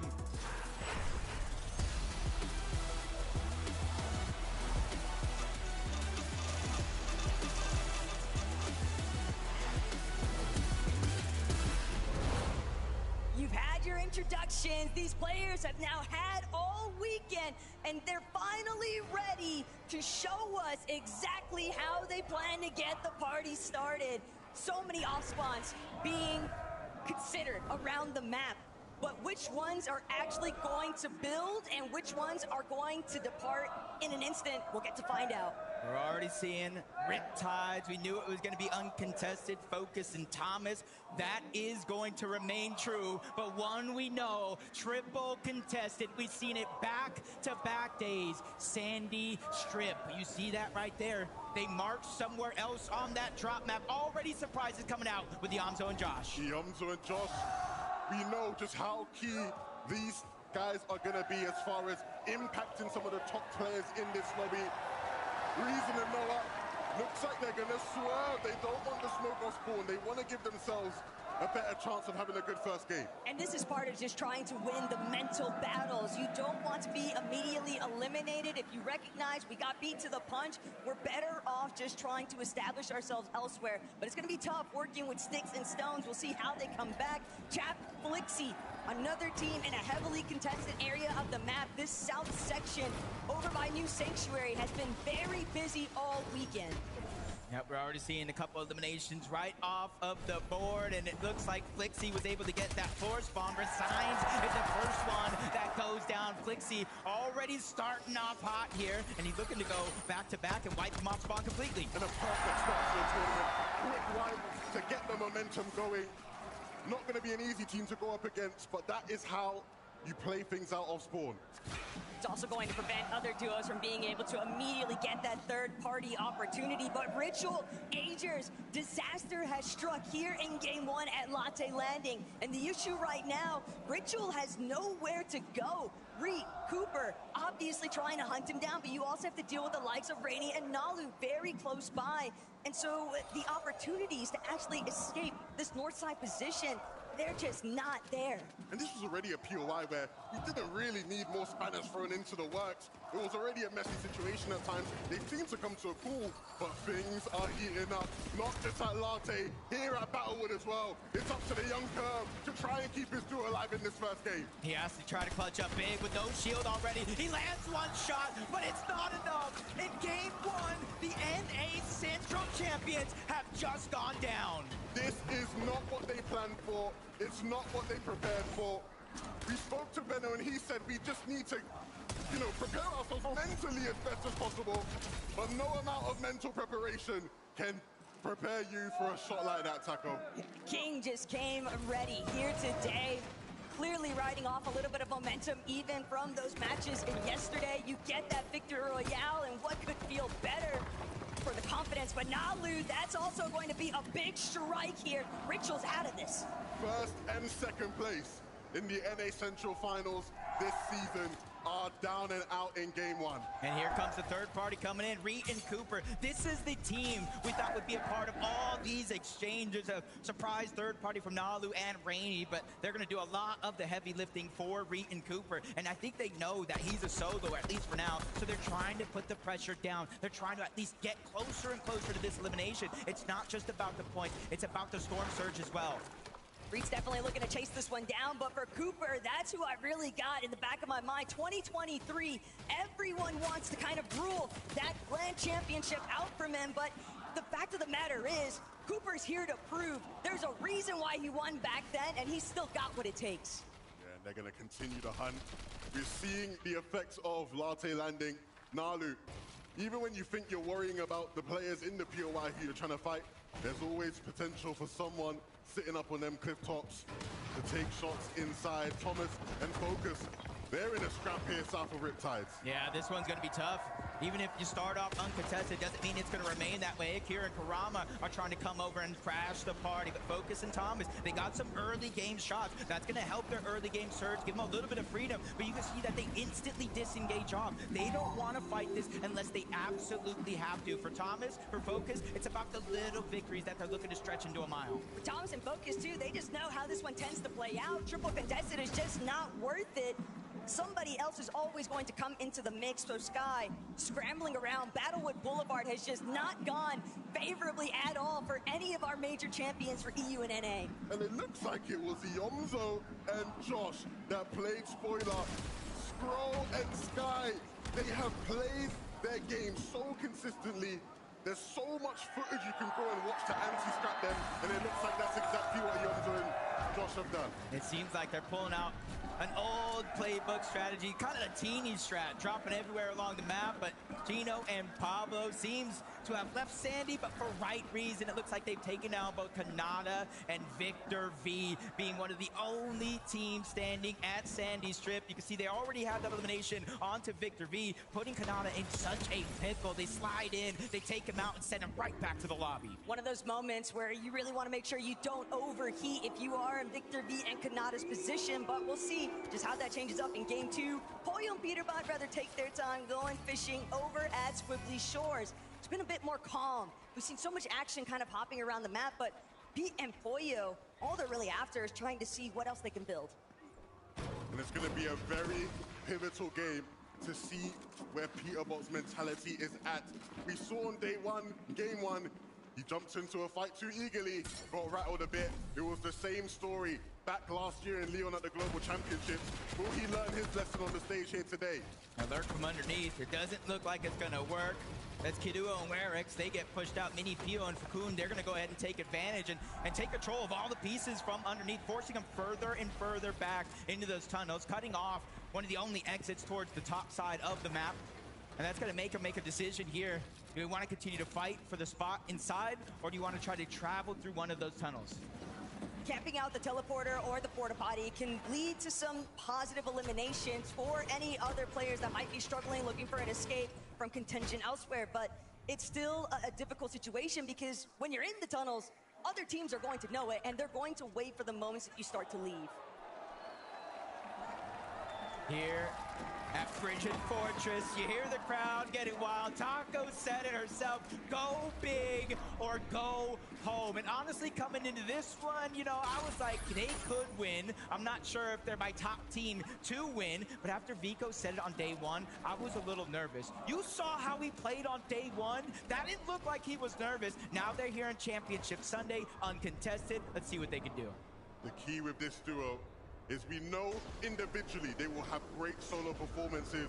If they can piece things together and bring that synergy, it's going to be a scary sight for the lobby. Well, Kira and Karama, they didn't get what they were after. Trying to see they get some elims onto Focus and Thomas over by Riptide, so they ventured back towards Battlewood Boulevard. And remember, Sky Scroll, that was a duo that helped out Akira and Karama making it here in the first place. So it comes as no surprise that maybe some of those strategies might work against them here today. Absolutely. That is always the risk when you're as successful as Sky and Scroll have been. Teamy looking for success of his own here.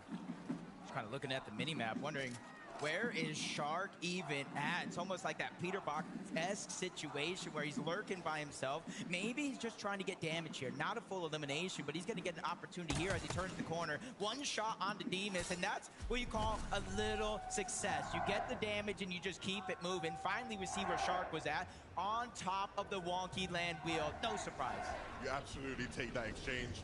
For Demus and Dom, it's a pesky little fly on the wall situation. Shark will be more than chuffed with that 45 tag. But I think it was a great way that Shark and Teeny split the responsibility of approach. You let Teeny do all the sneaking around, and you got the bird's eye view off that Surge Tower, so you know that you don't have to worry about actually being challenged right away from a third party. Minori and Darkos, though, outskirts of the map. Liam and Jace, they had ample opportunity to showcase exactly what kind of fighting capabilities they were able to pull it out in yesterday's competition, but these are some big teams coming into play here on the global stage. Man, these are two teams that we're going to be seeing interact with each other quite a bit today. Both of their destinies potentially tied hand in hand. For Liam and Jace in particular, this is going to be the toughest lobby he has ever played in. Hasn't played in a major final over in NA, but there is nothing more major than this summit. I know we haven't seen the full map yet, but I don't like where that one's going. Up towards Wonky Land, up towards the mountain on the north, and this is where, if you're a team, Taco, I would imagine you're going to have to start preparing for the end game and what's to come. You think so, but for Yapko and Panzer, they're trying to see if they can shut out Nalu and Rainy from even making that approach. They want to see if they can try and utilize some of this early Storm tank But if they can get the damage done, Rainy will be dropped the moment that he tries to go for the escape. So that's going to be the first elimination confirmed here. And for poor Nalu, despite having 2 elims himself, things just got too scrappy. And now he's just trying to see if he can outlast where Yapko and Panzer are. And this is clearly a big part of Yapko and Panzer's strategy for today. You saw Panzer was playing aggressive towards Nalu earlier when he was in Latte landing. This is more of the same from this duo. And I would not be surprised if this becomes a repetitive story between these 2 duos today. I do like this decision from Yapko and Panzer to disengage. Zone is moving all the way towards the west. You can just stay in front of a lot of the teams. You can turn around and do exactly that, what he's doing. Backtracking, getting surge, and just keeping it going in a progressive manner over towards the zone. But you got to be careful because it's not only Nolly that you have to worry about, it's Cold and Rapid as well towards Painted Palms. Problem there for Yapko and Panzer. I don't think they realized that Cold and Rapid were actually sneaking about. All the way down from 4 fields. Paradise Palms might be eaten up here shortly, but for Thomas, that early delay from Akira and Karama over by Riptides has clearly impacted the way that they wanted to actually move around the map, and they are being held yet again by the same gentle mates. Akira and Karama realize focus is out. This is a solo. If we can get the additional points, all the better. 122 below the damage threshold. Exactly what I was thinking. You're going to need some damage to close that gap. What are you doing? It all comes to an end the second it happens. A playmaker from Thomas, but Karama shuts it down. A big wake-up moment for Akira there. Very fortunate. Karama did not lose his cool. You just have to think that those initial shots from Thomas, they weren't warning shots. He was letting you know he meant business. The way that things have started to develop over towards Sandy Strip, a little bit of a slower move. Minori and Darkos are not trying to rattle the hornet's nest here. Chino and Pablo. That's how we're starting today's highlight reel. It's going to be a fun 8 games, people. Sky and Stroll looking to begin that journey to recovery. Both players back in the game, both players looking to put themselves in the type of spot we've seen them in so often. Up on surge, good when it comes to their loot, trying to get some heals back, and a late rotation into the safe zone when needed. Yeah, that's got to be a good heads-up play by Sky, not only to get his teammate back, but he able to get elimination, but they're getting jumped on right now. 400 above. Troll's trying to answer the call underneath. He's going ahead and taking a little bit of height advantage, not trying to give up any advantages in a fight like this. They're the only 2 teams this far out of zone. You see the fizz miss. They're going to use it to disengage, but Sky turns back, gets one knock, gets the elimination as well. That siphon is going to keep him alive. I mean, you said they got jumped on. They were the ones doing the jumping. Quickly regained control of that fight, and now sitting in another dominant position. That was all just about the recovery point. We knew that they were going to need some form of a comeback after starting off shaky, and now you get the reboot, you get eliminations to go with it, a pure refresh that's going to allow them to make this dead side rotation later into the zone. Bismuth with the shockwave, they realize, hey, we've already stayed a ton of time in the zone, rightfully so. Sky had to get Scroll back into the game, so even though they're above the damage threshold, they want to try to minimize the amount of storm damage they're taking so it doesn't become a factor later on. Juice showing up big time here between himself and Badil. Everybody's been seeing it out of Badil, that's for sure. So many solo clutches, but Ju, you gotta remember, he's willing to throw some shots too. Chino and Pablo. Last we saw them, they were chasing down Kanata and Victor V, the NA West champs. Now we see them 500 above the damage threshold, positioned well inside of the zone. But now Scroll finds himself in a tough spot. Sky is down. He has to try to return the favor, and he's able to take down LB Works. But the pressure is not slowing down. Multiple teams and players firing off in this direction. But the blessing is here, Taco. Scroll drops the slap pizza, and he's healing up inside of the zone. I thought they'd have a chance to do a deeper west side wraparound, but it seems like they try to just cut straight to the center of that next zone. Too much congestion has now led to more problems. And he'll stay alive, Taco, but at what cost? He's lost his teammate, he's lost most of his builds, and he's not working with much as far as the heals go. Scroll is going to have to bring out a solo masterclass if he has any chance of getting serious points on the board here. Cold and Rapid underneath. 96 above the damage threshold. We saw how messy it was at Fort Fields not too long ago. They have to rotate in from the eastern side, and great damage on the Yapko and Panzer. They're immediately answering that Storm Surge question. Problem now, though, is will Yapko and Panzer be able to even answer back, or will they just get lobbied? It's not just Rapid and Cold, it is the entire teams, all of them located on the south side of the map. And Yapko Panzer, they are down and out for the count. Free elimination there for Cold, and he's got to be feeling real nice about it. But now poor Liam, you hear the audio cue of these bodies being eliminated right in front of you, and yet you have to make that same rotate. Fortunate enough that Cold and Rapid, they set their sights on that next zone. A long rotation they will have to make, but one that will be possible, especially if they can find the right timing. These guys ain't gonna worry about that though. Wow. Sitting in a pretty position to just take shots at whoever they please. Get to see the other side of the coin though for what was happening. Yapko Panzer dealing with Pico Malabuka on top of Cold and Rapid. I mean, the ending was practically inevitable. Great shots from Pico Malabuka, and I know that he claimed nerves, but he also said to all of us when we happened to bump into him, I play best when I'm nervous. Uh-oh, as we tune in to the Kings of NA, Peter Pot is down, Pollo's alive, and I'm not sure he's in a position he can even work for the revive. This zone is just eating him alive. The longer and longer he stays back there, he has to shockwave out now. Top 27, no placements in this game have been given, and he's barely above the damage threshold. Pollo spotted out by multiple players towards the backside of zone. He has the farthest journey to go. Can he make it? Pollo is no stranger to making magic happen on this stage. But here in game one, there is still so much top competition standing in between him and a good placement.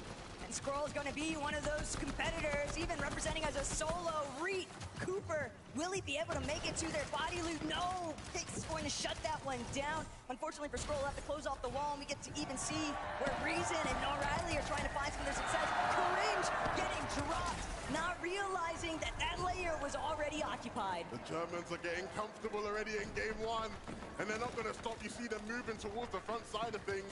They might even want to try and play height this game if they really, really are feeling it. Regardless, Reason and Noah are here to play in this endgame.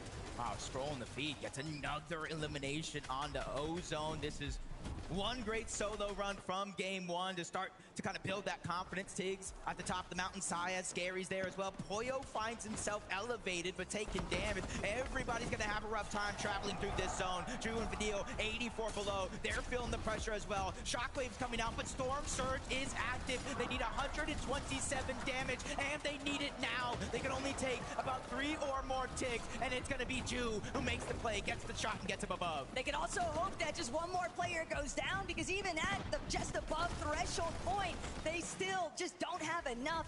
These monumental moments where they need to show exactly how far they can take it. But Rapid, Cold, doing a great job controlling a little bit of a less occupied layer, and they're always looking to punish the backside of zone. Yeah, it's going to be interesting to see what approach do Rapid and Cold have to today's games. We saw a surprise hype play from them day one, game one, and now a surprise hype play from Pollo here as a solo, looking to just use this position to potentially find a refresh, someone whose box he can jump into and get a refresh. Reason has gone down, and Noah will quickly follow. The lobby is really starting to shake up here. Through the fire and the flames, we carry on, because only one can be left standing at the end of the day. Vico, Malabuka, they're climbing up towards high ground as well. As soon as somebody realizes that Pollo is a solo, they're going to get the green light to go. Ju finds the elimination on the mini Pio, but instantly it's taken down. Not able to really utilize the siphon. They're all trying to make it up, but there's a new king on high ground. Pump has made his way above. But Skrull just sitting inside his own box. He's not had too many instances of catching that breath of relief. He'll utilize a lot of his heals, but now Cold and Rapid, a duo as strong as ever. They've been hanging out on that secondary height for a while here, but from the front side position, Teeny and Shark have decided height is theirs for the taking. Looking back now, they've already overcome. Uncontested has never felt so good for Shark and Teeny. We know what they can do if somebody lands at their drop spot. Let's see what they can unleash here. They already have the high ground. Teeny, 4 eliminations, and immediately putting pressure down onto Gino and Pablo. That second height team, Acorns, being forced down. Everybody's being squished closer and closer together. And you can see on the lower side of the table, Dom and Demus, they're trying to establish something that will give Shark and Teeny a run for their money in this game. It's about these two duos and everybody in between who will drop down or fall into this trap. Cold and Rapid, they need to be careful now. The pressure is being applied and they can't handle this player right now. They need to get off of it and Cold will do just that. No other options but to forfeit on height and Cold. It cost them everything. They're out of here. Scroll still has a solo. What business does he have in this lobby? 3 eliminations and so many placement points. He is racking up the count. We are witnessing probably one of the greatest solo clutches of all time, but can it last? Shark and Teeny are finally dropping down. They know this game is so close to being finished, and they want to be the last one standing. Pressure on the Shadow and Virgo. Karama and Akira, they find Scroll, they take him down, they end the legendary run. They have been menaces since the start of this game, and they will look to continue that streak now. Demus and Dom, they have control, but then they lost it, and now they've regained it again. Shadow and Virgo sent back to the lobby, and the Kira will fall as well. Darman Demus just here to remind everyone who's actually in control when it comes to the low ground front side. Chino looking back, Chino takes out Dark, just like that. Chino might be able to bring this one home, but still, as a solo, what's left? Wasn't able to get any of the match, so he gets taken down from it. Shark, Teeny, the future is here. They take game 1 and put themselves on top. It's everything that everyone has been waiting for, and the fact they came to deliver on the first game of finals, that's exactly what you'd hope for. Everybody wondered if the young Shark would step up on the stage, and he absolutely will. What does he have to say about it all, Frankie? Shark, your first VR in a grand final. How does it feel? Normal. It just feels like a normal day for you, Teeny.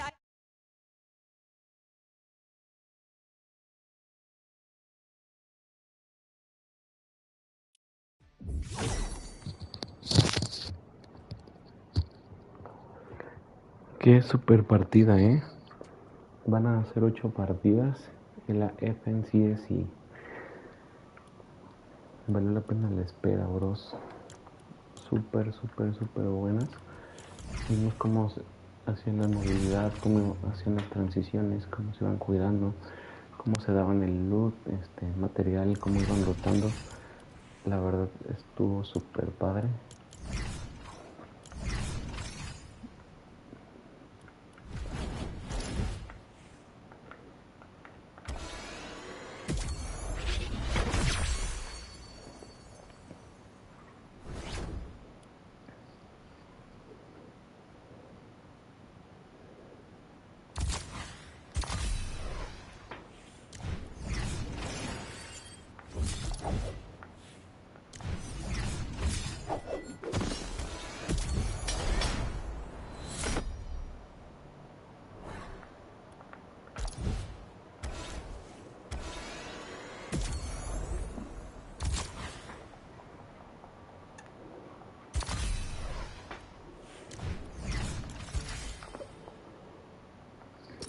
Vamos a jugar una última partidita, a ver si la ganamos. Estuvo súper buena estuvieron súper buenas las partidas que jugamos hace ratito. Muy buen nivel. La verdad, quedé en segundo 2 veces. A ver si ahora sí la podemos ganar, bros.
Me encanta el Fortnite, lo juego todo el día, eso no es Minecraft.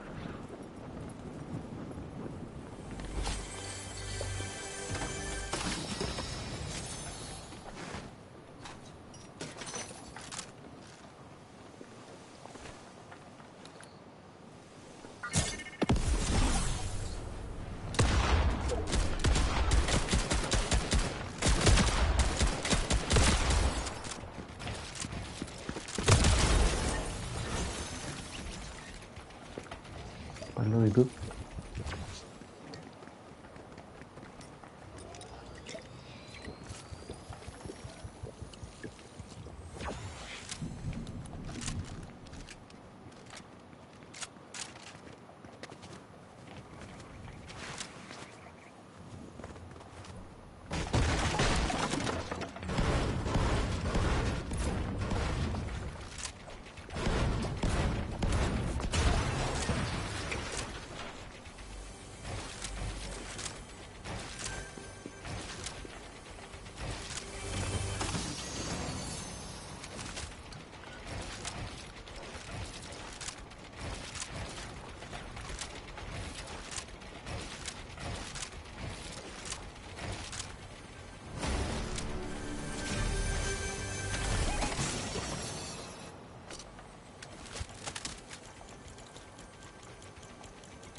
Vamos a subir el volumen.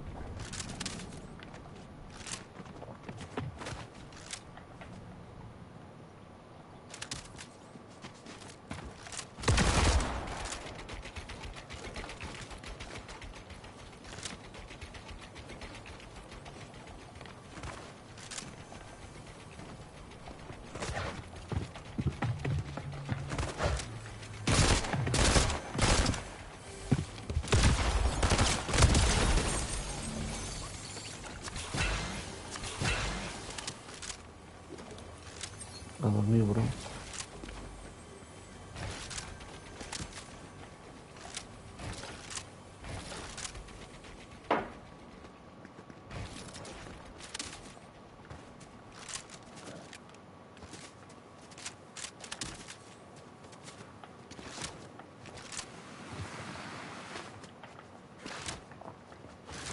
Yo voy a volver a sacar mi código de creador.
Para el lobby, bro.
A ver, ¿dónde vamos? Ah, ya los vi, están hasta allá, bro.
No manches, bro. No la saqué, bro. Wow. Dice un no scope. Dice un no scope. Dice un no scope, bro. Ando en modo pro.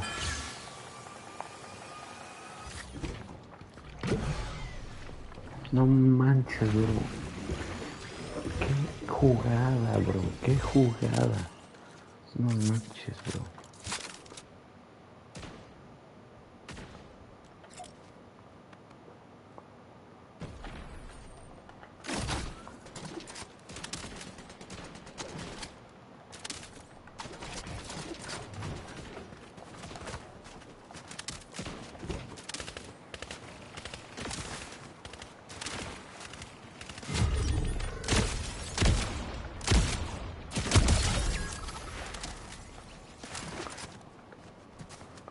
No manches, bro, ando en modo taco. Ando en modo taco, bro.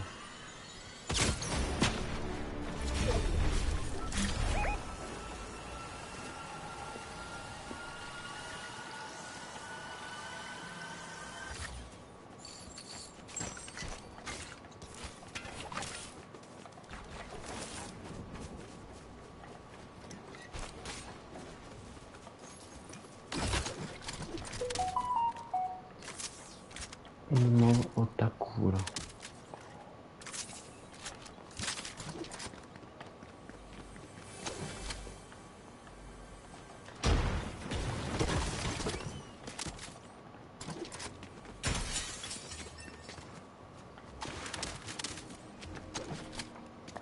Esto le voy a dar para carga. Fíjense, por aquí va a aparecer.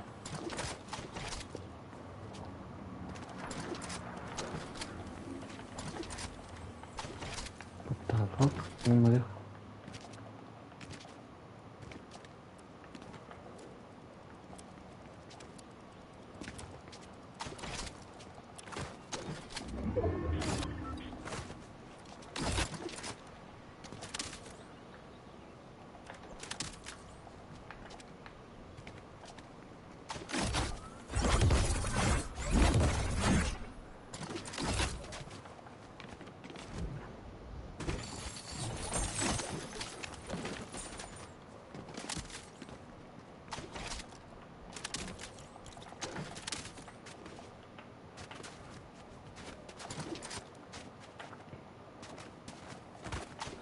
No manches, qué jugada, bro.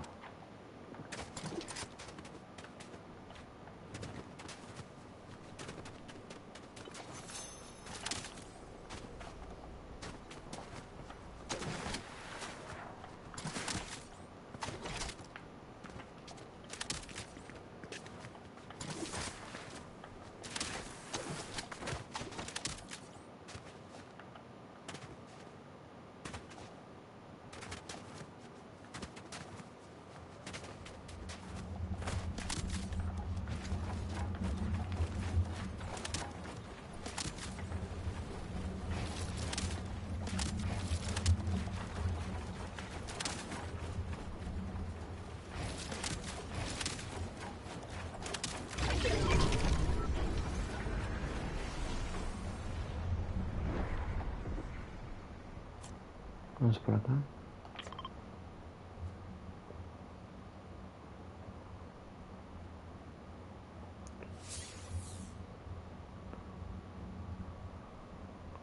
$20 para la tormenta.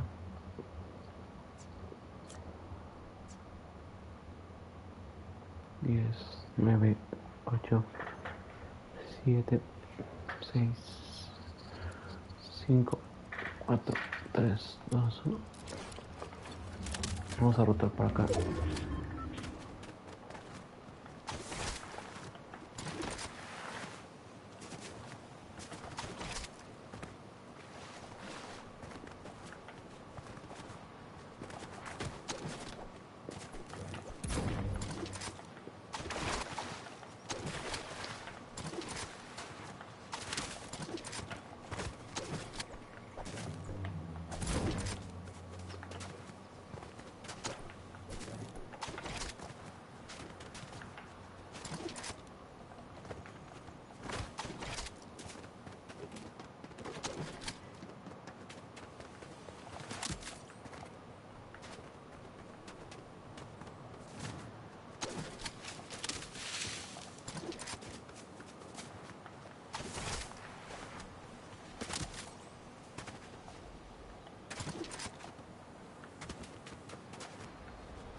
Creo que por aquí hay uno para una launchpad.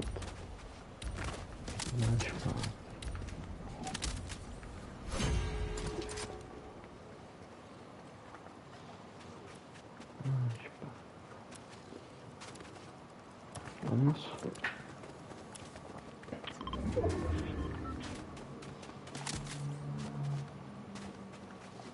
Vamos, bro. Vamos, bro.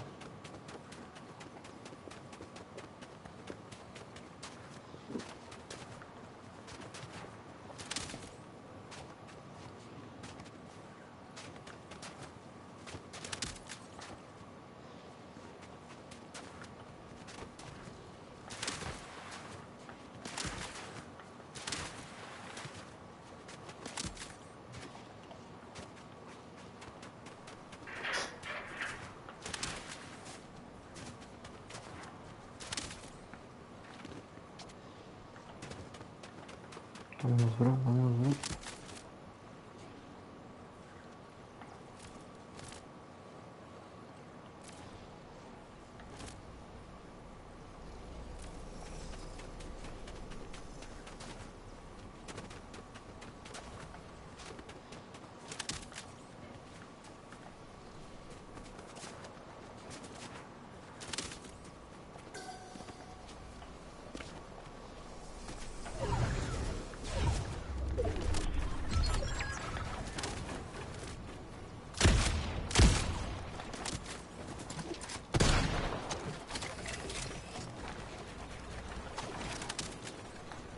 Con la rata estaba bien metida.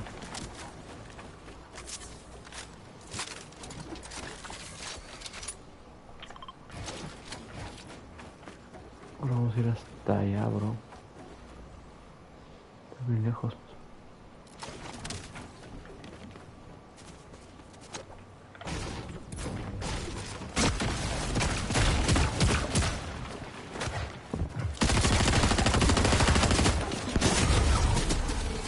No manches, qué rata.